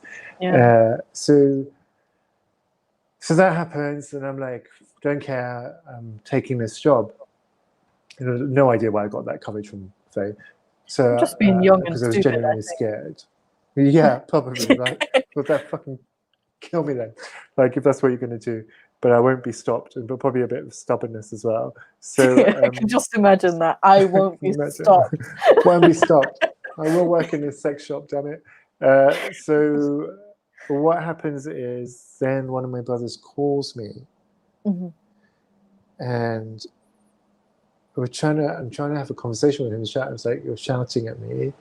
If you want to have a conversation, we can have a conversation. And so he starts telling me, there's no way you can work there. Not having our nephews walk around seeing you in the sex shop. Blah, blah, blah, blah. What are they going to say? What are we going to say when they ask us, where's Uncle Jimmy? I was like, we just have a conversation like when they ask you now. Nothing's changed. She's just screaming on the phone. And then I'm like, listen, I've made my decision. Yeah, like as to what I'm going to do. You're still threatening me, talking about, because of this when he was on the phone, he was like, we'll come down to your shop, we'll wait for you afterwards, we'll beat the fuck out of you. And also, what we'll do is we'll come into your shop and we'll ransack your shop, we'll knock everything off the shelves so that your company doesn't want you working for them anymore either. And so he's giving me these threats, and then I'm like, listen, let's just calm down for a second. I was like, the conversation's clearly come to a close because we know what each other's position is. So I'm just going to let you know what I'm doing after this. And then he was like, and we'll tell mom and dad that you're gay. Yeah. So I was like, listen, the conversation's coming to a close. So I'm just going to let you know what I'm going to do before I put the phone down. And if you want to say anything else, you can say that, and then we'll end the conversation. So I'm going to take this job. When you finish this phone call, the next thing I'm doing is calling the police to tell them that my family are threatening violence against me. I'm also emailing all of my friends because I know how you guys work. I saw what you did to my sister. You isolate people so they've got nobody to defend them, and you try and shame us so that we feel embarrassed and we can't tell people what you're doing to us. And through that isolation, you then try to victimize us and make us do what you want. So I'm also going to tell all my friends what's going on, and I'm going to call Dad and tell him that I'm gay, because I'm not going to have you holding this over me in this way where you feel like you can threaten me all the time. Do you have anything that you want to say before we close off this conversation? Before you continue, you really did have balls back then. Like, that is, how did you do that so calmly? Yeah.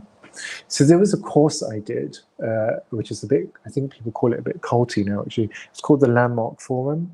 And it really taught me how to structure conversations in a way that were really quite clear. Yeah. And that really gave me a lot of ability. I think that's how I got promoted. It was like I'd go to interviews and be able to articulate myself in this very clear way that I learned on this course. And that's exactly what I did with them. And I mean, think also, it Faye, sounds almost like Liam Neeson kind of cold. Like, here's what I'm gonna do. You release my daughter, or I'm gonna fucking kill all of you. Like, it just sounds so like calm. Yeah, I think I think what there was an understanding that there, so when I do some of my like coaching or therapy work with people from South Asian communities, one of the things I say is you've got to stop playing their game because they're better at it and they haven't got a limit. So for rational people who are decent human beings, we've got limits that we won't cross and we don't want to play games. But with some of our families in the South Asian community, it's one big game with no limits. I'm going to tell dad, I'm going to hire a hitman. Things that for sensible people who are just good, decent human beings, we would never dream of saying or doing. So I was like, I need to extract myself from this game and show them I'm just not playing. And, consistently, the way to extract yourself from the game is to involve the relevant authorities consistently. Because one of the things that crazy honor killing or honor culture people have apprehension around is the authorities in Western liberal democracies. Yeah, like, so the minute you get the police involved, they have to back off because they're not able to carry on this game of isolation and victimization. So I think as I was articulating and saying, this is what I was going to do, it's really kind of telling myself more than I was telling him, Whereas I was thinking, this is what I'm going to do after the call. In my head, what I'm saying to myself is, fuck Jimmy, this is what you have to do now. You have to tell normal people who are your friends what you're going through. You have to tell the police. So did your friends not know any of this either? No, didn't tell people that. I mean, they knew I got disowned, but they didn't know that people at my family were threatening me. Yeah, like, because that's quite embarrassing. Like, I felt ashamed of that. Like, I felt like, what does that say about me that I come from this family? Maybe it means I'm fundamentally damaged. And, for a long time in therapy myself, I had to work through this idea that something was fundamentally wrong with me because I grew up in this environment where siblings were okay with, wanting to kill each other. And my dad was wanting to physically harm his wife. Like, surely I'm broken as well. There must be some part of me that's broken, being raised in that family. That must be abnormal. That must be corrupted. So I think I felt really ashamed. I didn't tell people. But after that phone call, when I said to him, do you have anything you want to say? And he said, you better watch out you don't get shot. And then he put the phone down. And that was quite terrifying, actually. That was quite terrifying. And so I go to the police, I go email all of my friends on this mass email, and I email my work. And my work did exactly what you said they would. I didn't know that they would. I thought work would sack me or something, or not want me trouble or something. Yeah, I was scared. I was like, how are people going to respond to this crazy Pakistani threat of violence things? Yeah. It is just Bollywood drama. And then what you realize is that Western secular society is really supportive. Like, all of these people come rushing in to say, "It's nothing wrong with you. You're not the crazy one here." And like kind of confirming some of what you thought was true. Yeah, I definitely experienced that to a much lesser extent because I didn't have a job and I didn't have a life back then. But like when I told my friends who weren't from this background, like my white friends or my black friends, this, they were kind of like in awe. They were like, "What do you?" So you're telling me you've been going through this for years, and you're just now coming to the conclusion that you need to do something about it. And I was kind of like, I don't even know if I should do anything about it. They will absolutely do something about this. You're being harmed physically, emotionally abused, psychologically abused and manipulated. Like, there's so much going on. I like, they just could not believe how much was going on that I just wasn't letting on. Like, I just wasn't letting them know. Yeah, I agree. And there's something in that hiding of it that makes it normal for us. You Because we're know, always like there told to is, hide right? it. Always told to hide it. And also when there's violence in your house every day, it becomes normal. Normal. It becomes normal for you. Like it's the fear becomes normal for you. The anxiety around it becomes normal for you. The shame around it Did becomes you normal for you. develop any kind of like PTSD habits? PTSD habits. I mean, so as an adult, I developed chronic fatigue syndrome for 3 years, and there's links between chronic fatigue syndrome, fibromyalgia. If you read The Body Keeps the Score, which is a really good book on working with trauma in a psychotherapeutic capacity, they draw correlations between people who have traumatic childhood. Thank you, Brian Stevens. It was a very lovely thing to say. So I think that there's a direct correlation between probably the trauma that I grew up around and then developing this condition that just meant I couldn't get out of bed for any prolonged period of time, and my whole body shuts down. I think there were part of that condition is your legs feel like the muscles in your legs get really heavy. And I wonder whether when I started doing a lot of trauma-based therapy work, I'd feel this sense of relief in my legs. And it used to feel like, as an adult, it felt like all of that ice fear that I used to feel, and my body used to freeze when mum was getting beaten up, that was finally being released from my legs. Like so in terms of did I get any PTSD behaviors? Not really, but I think chronic fatigue syndrome would have completely been linked to that traumatic past, because it's such a common thing for people with trauma backgrounds. And then also just this unworking of it.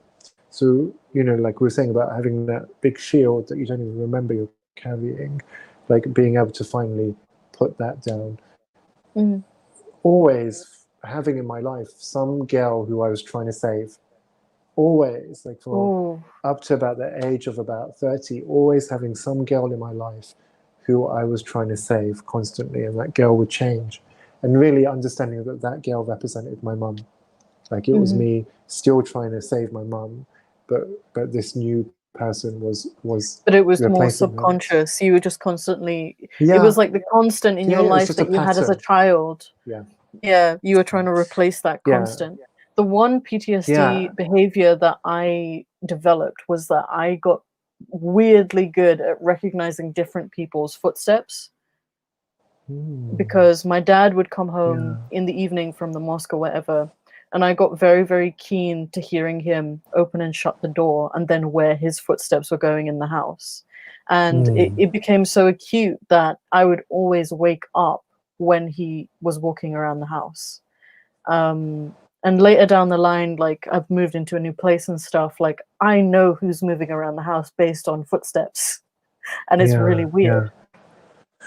Yeah, so on that weirdness, let's match your weirdness with my weirdness. So first time I saw mum and dad in a bed together, I ran to attack my dad because I thought he was beating up my mum, because I'd never seen my parents in a bed together ever. And then, but when I would see my dad next to my mum, it was usually, if he had his arm around her, it's because he's trying to throw her around or whatever. And then one day I came home from school and my mum and dad are in a bed together, and my dad's arm is just holding my mum, and so I run towards him and start trying to beat him. I don't know how old I was as a kid, maybe like 8 or 9 or something. That was like a complete, what the hell is going on here? And then with the footsteps, so we would all be upstairs, like in one of the upstairs rooms. So Dad used to be downstairs. I don't understand this. So he would creep up the stairs as silently as possible. And then, fuck's sake. And then listen outside the door. So let's say we were all in my sister's room, so all 7 siblings. My oldest brother wouldn't be with us, but the 6 other siblings might be in my sister's room, chatting after school, catching joke, whatever, having fun. And then, after however long listening at the door, so we'd all be catching joke, but now we're subconsciously alert to floorboards in the hallway or on the step, yeah, because it's become a repetitive instance. Then he'd burst in the door and be like, you, go read your prayers. You, go do your study. You, go read Quran. You, go wash the dishes. And like segregate you all from each other. Oh, And, that's really it's really creepy. right? Yeah. It's creepy. But I feel like I could But share I it mean, with to you the because to you the were fact that listening it to got to the floorboards. point where you knew he was outside listening. It's just No, like, so if we knew he was outside listening, we didn't know he was outside listening. Someone would hear a floorboard or a creak and say shh, and we'd all shush, and then we'd throw our hearing to the door. Oh no, oh it's my okay, gosh. don't worry. And then we carry on talking, right? Uh-huh. Like we'd carry on. So we might even imagine that it's a floorboard noise, or it might be one of us shifts position in the room, but we think it's coming from over there. It's just this absolute madness, which was I don't even know what it was about. Don't even know what it's about. I don't even, I want to give you a reason as to what that was about. No, I know Um, exactly what you're talking about. There were times like when I was a kid that I would watch like war movies just to be able to relate to a character because they had like that sort of reflex kind of fucked up mentality where they would be like, they would hear something and then like sit up because when you watch like TV shows and movies, no one does that when their dad is approaching. But like no. when they're like messed up and they've been like beaten as a child and they hear someone moving, they like sit up and they're listening. And I used to find that weirdly comforting because that was my normal. Like that was how I used to behave. So I used to watch like it's really fucked up now that I think about it. But back then it was like the thing that I would do to feel normal because I couldn't talk to my friends about it, even though they were all like from Muslim backgrounds as well. Because I went to an Islamic school, they didn't have that, like, or if they did, we just never talked about it. You have to ask what is the impact of having your father represent threat. Not just threat, Like, war. and that's an Like essay, and that's an essay question, isn't it? Like that's Yeah. there's a whole dissertation on that. Like, Mhm. what is the impact on you and your life having your father represent threat for you? But yeah, so and I think that's dad did represent threat a lot of the time. Like, and I think that's different, So I know a lot of conservative friends I have, but no, it's good for a man to be a man in the house and for him to be the authority. And I don't disagree with that. Actually, I think it's parents have to have some level of Structure. discipline in the house. Yeah. But I think there's a clear distinction between your parents being disciplining you and representing threat, to safety, because threat is about safety. Discipline isn't really about safety. Discipline it's is about delayed accountability. gratification. Yeah. Delaying gratification, all of that sort of stuff, right? Mhm. So I think there's something in that was a bit nuts. So, Yeah, that was nuts. so you told your brother that you were going to tell your dad that you're gay, right? And did you end up doing that? Straight away, put the phone down, called dad. Son's just been on the phone. Your other sons have just been on the phone saying they don't want to talk to me anymore and they're threatening to kill me. And he was like, well, why are they doing that? And I was like, because I'm gay. And he was like, well, that's not okay, is it? And I was like, I know it's not okay, but for you, but it's okay for me. But you have choices. If you want to still talk to me, that's fine. I'll still talk to you. Do you want to talk to me? That's also fine. He was like, no, I don't want to talk to you. I was like, okay, cool, that's fine. And then called the police after. Set up an appointment for them. No, did I call the police after? I spoke to my boyfriend at the time, and he knew someone who liaised with the police. He knew someone who liaised with the police who was Pakistani. Who was Pakistani and gay. And so he was like, when you meet this guy. Then? So you would think so, Faye. You would think so. What But he happened? was like an inclusive mosque initiative person, right? Like, so Right, he met with me. It was kind of like. Do you want to explain what that means to the audience? Because I don't think. So there's gay people like me who are like, Islam is messed up. It really hates gay people. We have to prioritize our safety and criticize Islam. Then there's other gay people who are Muslim who are like, oh, it's just about interpretation. Oh, don't demonize Muslim communities. Oh, homo nationalism. Oh, Islamophobia. All of that stuff, right? Who are basically, they just kind of take a defensive position around Muslims, infantilize them, act like they're not real people and can't be held to account for their actions, and defend them. And he was very much like, "Are you sure you want to call the police on your family?" I was like, "Yeah." "Are you sure you want to call the police?" "I don't think you understand. My family is really violent, like really violent. Like I grew up watching my mom get beaten, and I know you're saying that they're really violent, but you know, and I know you're saying that they said that they will kill you, but you don't have to call, that nonsense." I was just saying, "This man, you can help me or not? Like, This you is can help like, me or not?" did you ever feel like you feared brown people for a while after you like got disowned? But this is what I'm saying, because if that was Chad would be like, "You know what, Jim? We're going down to the police station tomorrow." Like, if Yeah, that was some I'd grab white you a English pint on the way. dude, Like, that it'd said just they're going be to shoot you. easy. Oh, Let's go. I'll drop you there, Jim. Like, they would have been like, sure. But because it was a Pakistani gay guy, he was like, "Are you just sure?" like, "This is just our culture." Yeah. This is just our culture. No, like, I remember. You don't have to be worried. So I think I've told you about Simon before. Like, he's one of my oldest white friends, right? And the moment I told him, he was like, "Faye, if you don't call the police, I'm gonna call the police for you." "I'm gonna drag you down to the station, and I'm gonna call the police for you." Because what the fuck do you mean? Like, this is your culture, and you don't know. You're on death's door, and you're telling me that you're not gonna call the police. Yeah. And I think that is the benefit. So when you get this whole woke culture, and they're like, don't speak on like Pakistani blah blah blah if you're not a Pakistani. Don't speak on Islamic stuff if you're not an Islam, because we've got our lived experience. Mate, you've also got a whole load of bias that comes with that lived experience, right? Which is why because you external have scrutiny guilt is for something important. that you've done does not mean that somebody can't comment. That just shows guilt to me. Like, And it's why are you important protecting a to have, community who didn't ask for it? yeah, completely. And it's important to have external scrutiny on something as well, so that our bias is accounted for. So so I go to the police, speak to them. They're like, "Okay, we can do one or two things. We can give them a call, let them know that we know that threats have been coming your way, or we can go down to the house and knock on the door and go meet with them." And I'm like, "Can I come back to you on this? Because those both sound very drastic." Like, they seem like very drastic things to do. Yeah, there's only one of two things that they can really do. So my sister contacts me again, and she's like, "What's going on?" I was like, "I called the police, I told Dad, told my work." Some of her friends, mutual friends of mine, were CC'd into the email I sent to everyone. So she's relayed that back to my family as well. He's emailing everyone. He's also told Dad. He's gone to the police.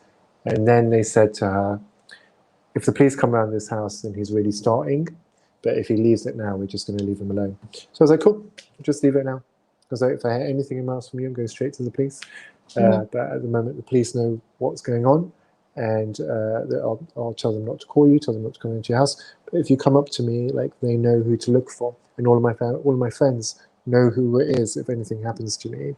And so then they just kind of left me alone for about 10 really years after down that. the gauntlet.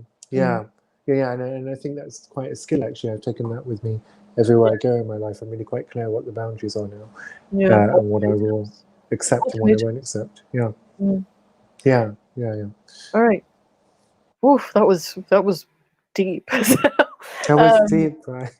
So what the audience don't know, what you don't know is, before we came on here, like, I was like, "Are you going to make me talk about my story? It's so boring." Like, but like, this was actually really interesting, and it's not boring because it's boring, just because I've talked about it so much. So on so many other podcasts. Like, so I'm going to be completely honest with you, Jimmy. Like, I haven't seen the other podcasts of you telling me. No, completely. And I know, because I haven't fully watched your story either. So it's kind of like you and me. I was shocked we're not when familiar you with asked each other's me, like, stories. I was in your house and you were like, "Faye, have you experienced domestic violence?" And I was like, "Yeah." What do you mean? Is that a trick question? Completely. So no, I haven't watched all of the other podcasts.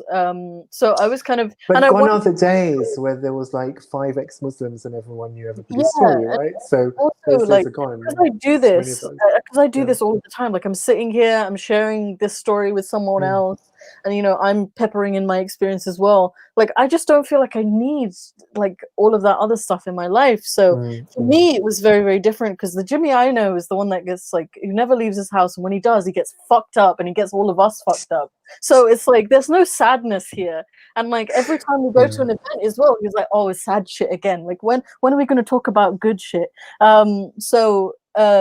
Like for me, this was a bit of an eye opener. But what I want to address, like, it's almost been 2 hours, by the way. It has, isn't it? Yeah. So, guys, are we boring? Chat room, are we boring you? Has it been too long? I don't think so. I think people have been very interested. But what I want to talk about now is like your life since then. So that was when you were 23. You were no longer 23. And how? Thanks for that. Yeah, really pointing out my age. Yeah. I mean, you don't look above 24. I mean, you don't though. Like, honestly, you don't. When you said the year that you were born, I was like, wait, that doesn't. There's no way Jimmy's like nearly 50. There's no way. It doesn't make any sense. I'm 42. I'll be 43 next year. You said 70 something, which is the year that my mom was born. Like, my mom was born. Really? So yeah, my mom was born in 79. Oh my god, your mom's younger than me. Yeah, well, she's passed. Yeah. So, yeah. Well, actually, not 79, 73. She was born. So she would have been older. Yeah, but anyways, how has your life changed in goods, bads? Like, what is different? How has it changed? Yeah, it got really messy for a while. So I think from about 27 to about 30, I got pulled into the gay scene. Right. In some really dark areas of the gay scene, yeah. And that was so much about trying to look for love, like was trying to find some community or something that would replace this family that I didn't have anymore. And then I think when I got to about 30, it was like, oh, you're not going to find it in here. Like, this is just is not going where you want it to go. So then I think about 30, kind of got out of that, started making new relationships and friendships with people, which were absolutely brilliant. And then kind of got hooked on work for a while. Yeah, like, because I wasn't partying with the gays. Yeah, actually, this is quite balanced compared to how it used to be. So before it was saying something, because you are married to work. Yeah. Before it got really, really crazy, I remember like I was doing a master's and I'd be working like 10 hours a day, and I'd be working out. It got really like crazy. I remember there was one week, like I used to be hooked on the gym as well. And there was one week we were like trying to do 24 hours in the gym, me and my best mate. Well, let's just do 24 hours in the gym this week. If we divide it by 7 days, like we do crazy stuff like that. You know what's funny? That's still not as crazy as you being a vegetarian. Yeah. That was one of the short-lived. That was short-lived and painful. Guys, don't give up meat. Don't give up meat. Stick with the salmon and the chicken. Keep it in your life. It's one thing that Islam got right. But I think how it is now is just beautiful. My life is really beautiful. I think doing the work to become a life coach, doing the work to become a psychotherapist, being able to bring those two disciplines together. And also, I guess maybe I'm a bit older than some of us in this movement, so being able to offer those skills like to people and create a space for people to just heal in. And also, I think especially being able to do that in an international context, like working with women in Saudi, in Egypt, in Sudan. And when I was younger, Faye, they told me I'd never be able to work with women in domestic violence, because they were like, you're a Pakistani man, no woman from domestic violence or emotional abuse is going to want to work with you. And now I work with so many women in a therapeutic context who are from our community. They told you that as well. Yeah, very interesting that they told me that.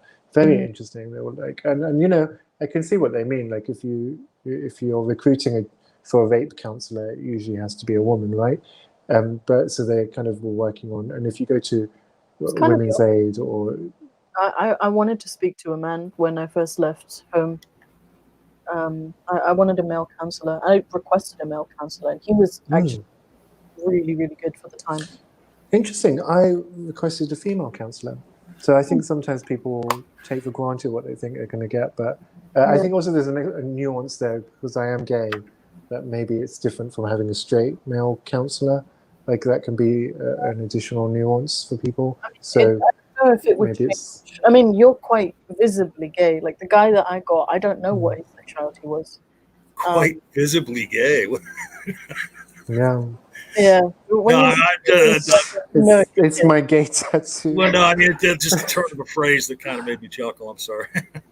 Yeah, it's my gay tattoo. So last and final thing that I'm going to ask you, John, jump in, is so I left my home. So I got disowned at the same age that you got disowned. I got disowned at 23.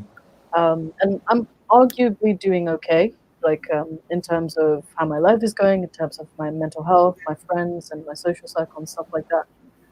What advice would you give me? As I know this is weird because we're friends as well, but like what? Because we're friends, yeah. As a young person. God, it's such a good question, isn't it? So I think my advice to everybody now is creating that space where you can heal. So definitely about getting into some sort of mental health psychotherapy type work, because I wish that I had done that from the age of 23 when I left home, but it was a different world back then, right? And I think that allows you, Faye, one, to have somebody sat across the room holding a mirror up from different angles so that you can view yourself from different perspectives.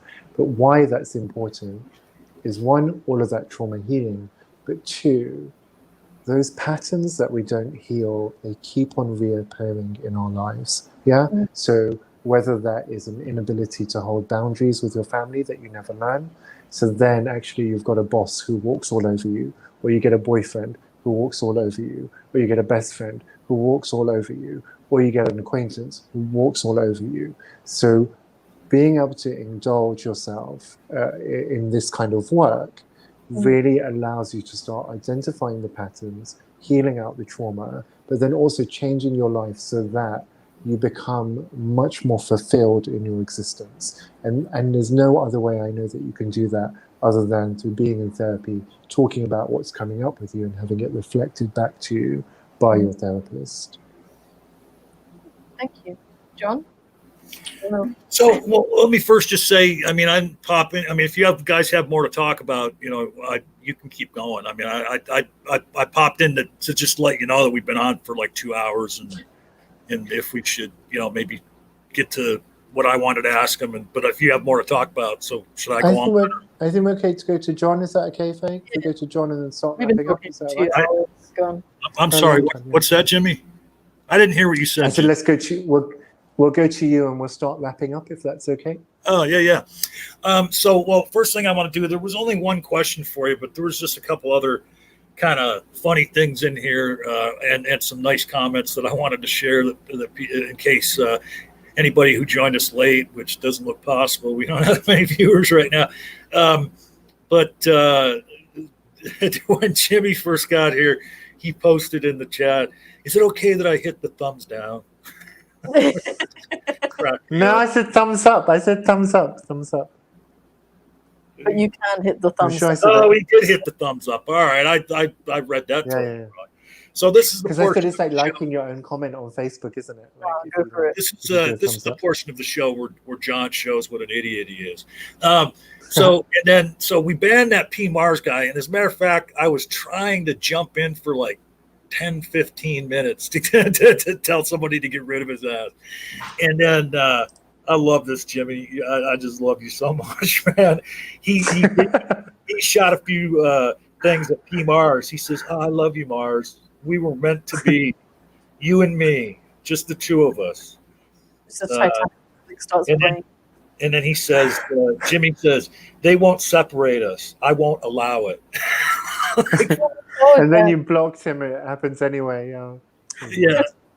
Well, and then he, it's so funny because, here this guy is in here, thinks he's trolling. And then Jimmy says, no, here, let me show you how to do that.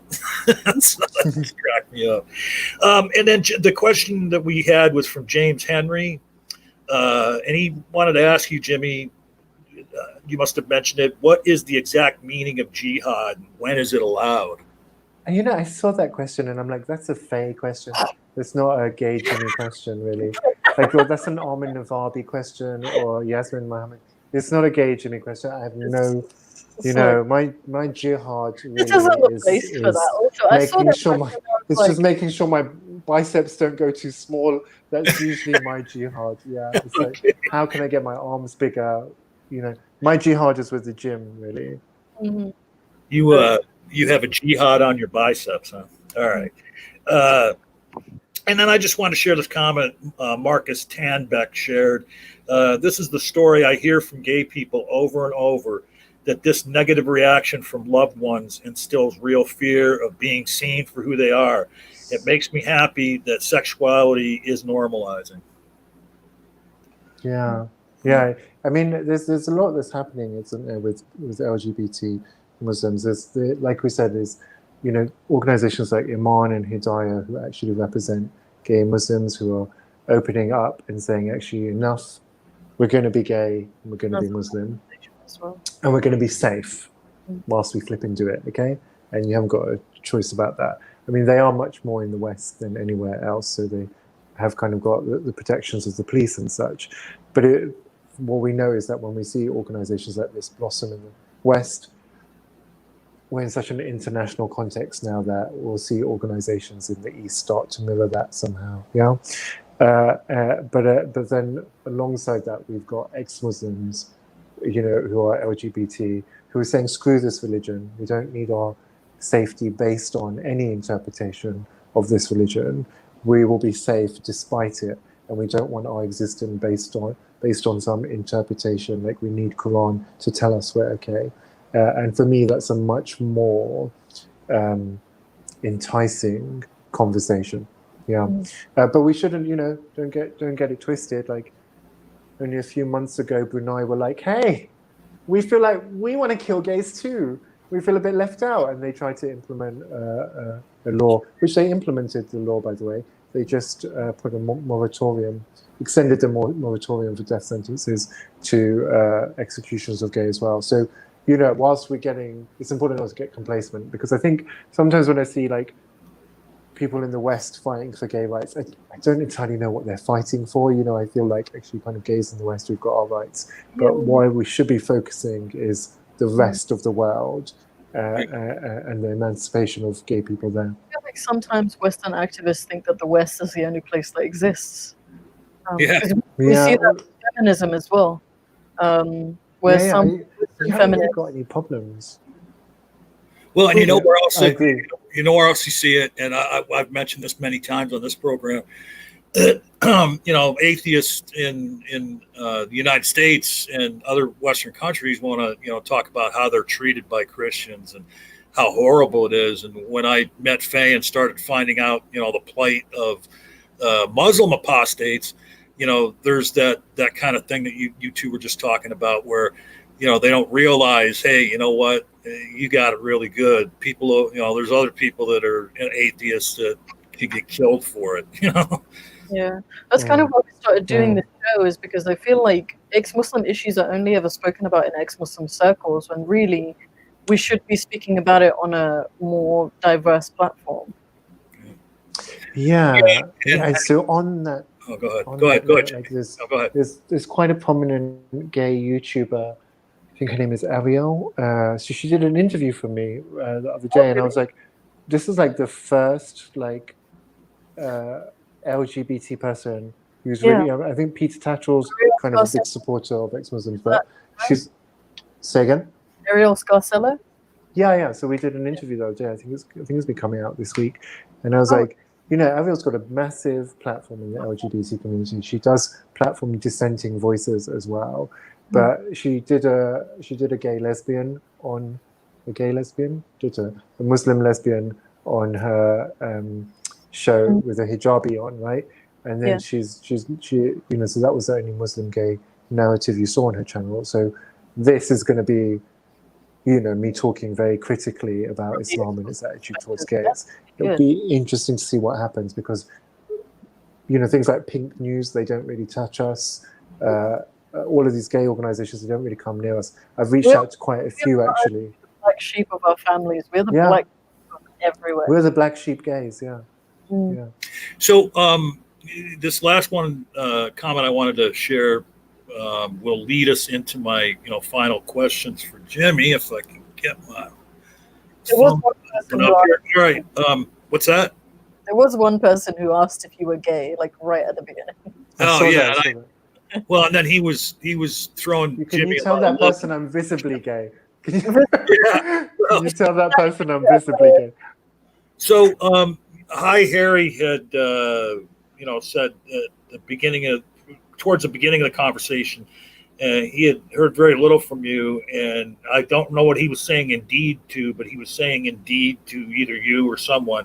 Also, it's clear that Jimmy has experience with psychotherapy, and so that leads me to the final thing I wanted you to take some time here and talk about is when you sent me your links. I went to both of them, and I found the two organizations very interesting. As a matter of fact, the one Free Hearts, Free Minds, I'm going to start linking that in every video for the Apostate Alliance, because I think it's a very good organization people should look into. So please tell us about Free Hearts and Free Minds, and then the other one is exmuslim.org or something like that. Yeah, which is the Council of Ex-Muslims of Britain. So maybe if we start there. Okay. Council of Ex-Muslims of Britain is just clues in the name, really. It's just an organization for the ex-Muslims of Britain. And it does a lot of activism work around, drawing awareness to ex-Muslims issues. So predominantly around blasphemy, around human rights issues. So that might involve things like during Ramadan, doing a campaign showing that it is okay to eat if you want to eat, whilst respecting the rights of other people to fast if they want to. We do a lot of work around bringing awareness to shunning and ostracism, when people get disowned, and actually saying that we should be shunning the act of shunning rather than individuals. In addition to that, I think we ran a campaign with, so the Council of Ex-Muslims of Britain has lots of sister organizations across the globe. So Ex-Muslims of North America is one of the best known. We have Ex-Muslims of Sri Lanka, Ex-Muslims of India. And so all of us kind of got together and we formed an international ex-Muslim coalition. We meet quarterly, actually, and we'll plan our initiatives together. So for this year, Blasphemy Day, you'll see us all come out with some sort of similar themed event. So I got working with them quite early on, actually. I think I saw some videos of Mariam Namazi and I thought she looks quite awesome. Oh no, somebody saw me talking at a panel at Faith to Faithless and put me in touch with Mariam Namazi. And she invited me to speak at one of their conferences. And then after that, we just kind of never left each other as activists. We kind of stayed working together for a while. They asked me to be a spokesperson.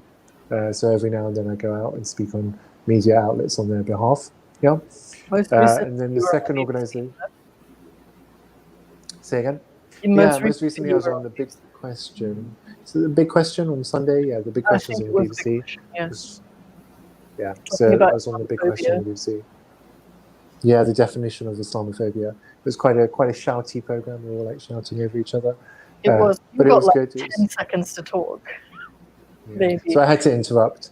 Yeah. After that, I was like, "There's no way I'm having 10 seconds to talk." Yeah, so I mean, I started interrupting other people. Quite literally, I think for a lot of Muslims, the definition of Islamophobia is you disagreed with me. I mean, it's just or you don't like my religion. Like, you can't say anything. Yeah. You say anything. You can't say anything negative. You can say positive stuff. You just can't say anything negative about it. That's Islamophobia.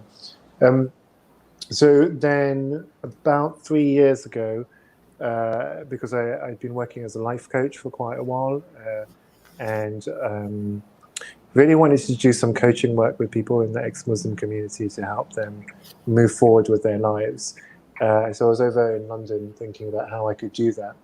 And then I didn't know, but my activist colleague, Yasmin, was in Canada. She was getting a whole load of stuff. Because she has a massive platform, and was getting a whole load of emails from people in the Middle East talking about their mental health and suicidal ideation. Somebody put us in touch with each other. We had a chat and we were like, listen, why don't we start up a scheme to help these people? And I wanted to help people in London. And then when Yaz was explaining to me, but listen, these people in Egypt, Sudan, in Saudi, they've got no one. In London, in Canada, in America, they can go to the doctor and they can get a mental health practitioner to talk to.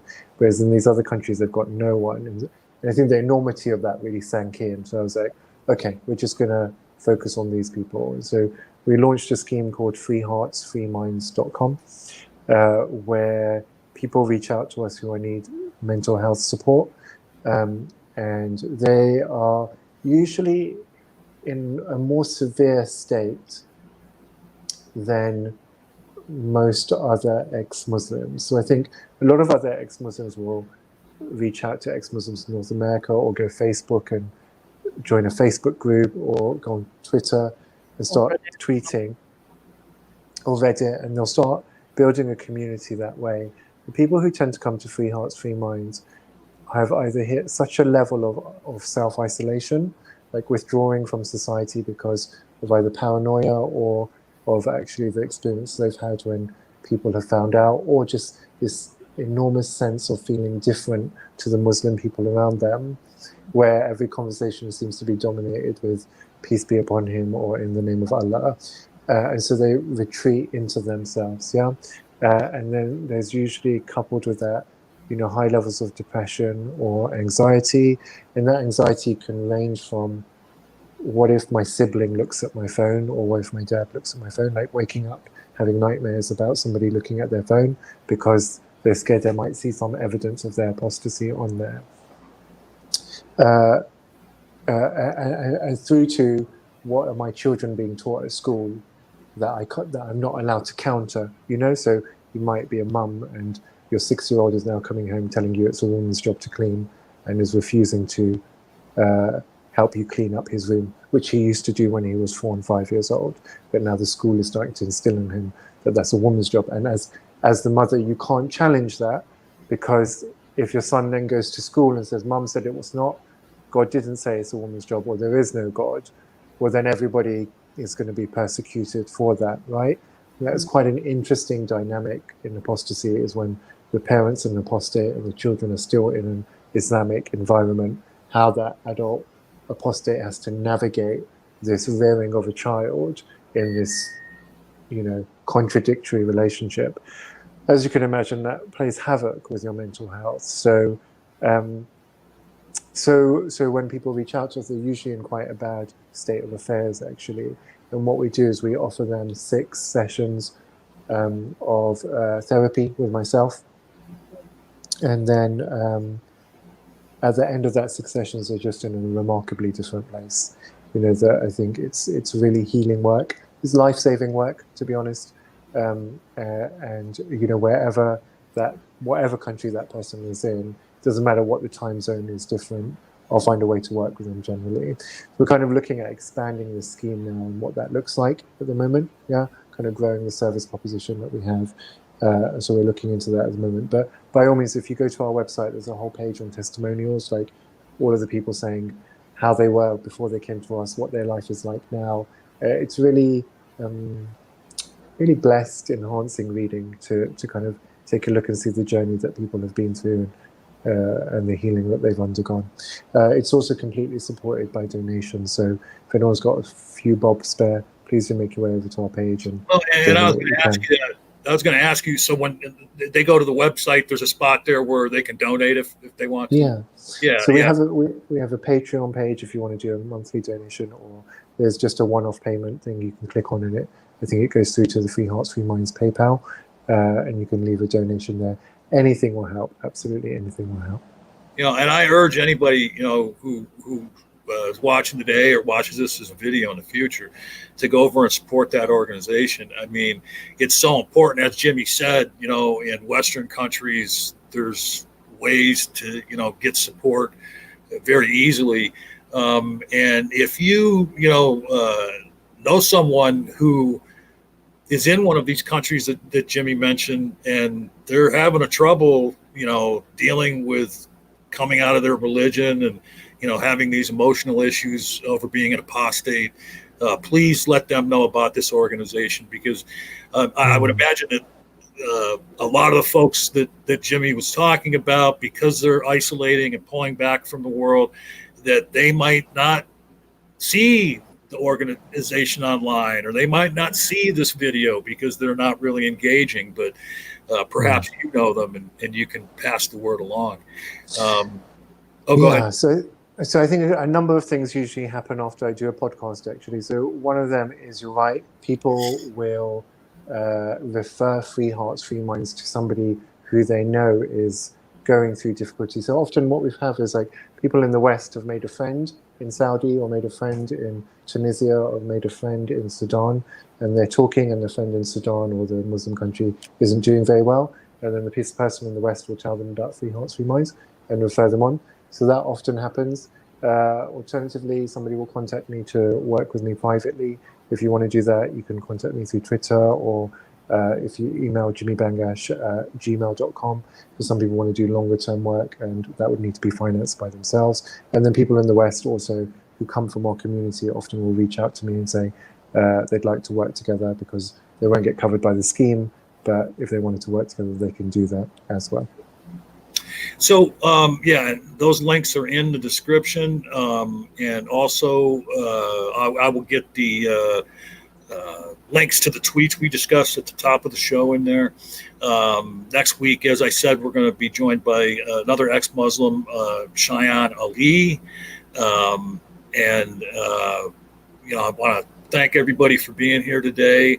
I want to give my co-host and Jimmy an opportunity here to, is there anything coming up that you have to shill, Jimmy? Like, you're going to be on any live streams or have any podcast coming up? Yeah, two things have come out. So one is this interview that's coming out with Ariel, which I'm really quite keen to share when it comes out, because it is probably the only time I think we've got a critique on Islam in the LGBT community. And then also I've written a piece for another organization called Queer Nation, which will be coming out, I think, more towards the end of the year. There's an article I wrote for them. So look out for that as well. If anybody's listening, if they follow me on Twitter, on Facebook, I'll tweet them out on there so that they can watch them or read them when they come out. Faye. And also thank you everyone for coming to listen. Really appreciate it. Mm-hmm. Yeah, there was a number of people in the live chat that were throwing some love at you, Jimmy. So they were liking what they were hearing from you. And then, Faye, you have anything coming up you want to let folks know about? Aside from the roundtable that's coming up, probably not. I'm still so we've had a very adventurous quarantine time with me uploading almost every day, but that will come to an end very, very quickly because I've started work again. So I'm just trying to readjust my schedule and trying to figure out new ways to record videos, because I've noticed that a lot of people like me just watching me draw. So I'm trying to figure out a new setup so that I don't constantly have a shaky camera. But aside from that, I don't think that there's much going on. Okay. And that'll be, again, it's going to be, as far as Eastern time goes, it's going to be like around 2 or 3 o'clock. We haven't really nailed the time down yet. If you're in the UK, then it will be around 8 o'clock. 7 or 8. Yeah, that's what you said. Again, thank everybody for showing up. Please share this video with people, share this podcast with folks. We'd like to grow this podcast. We feel as if we discuss important issues on the show and have important guests on like Jimmy. So just remember that here in the Apostate Alliance, it's where you can be free to not believe.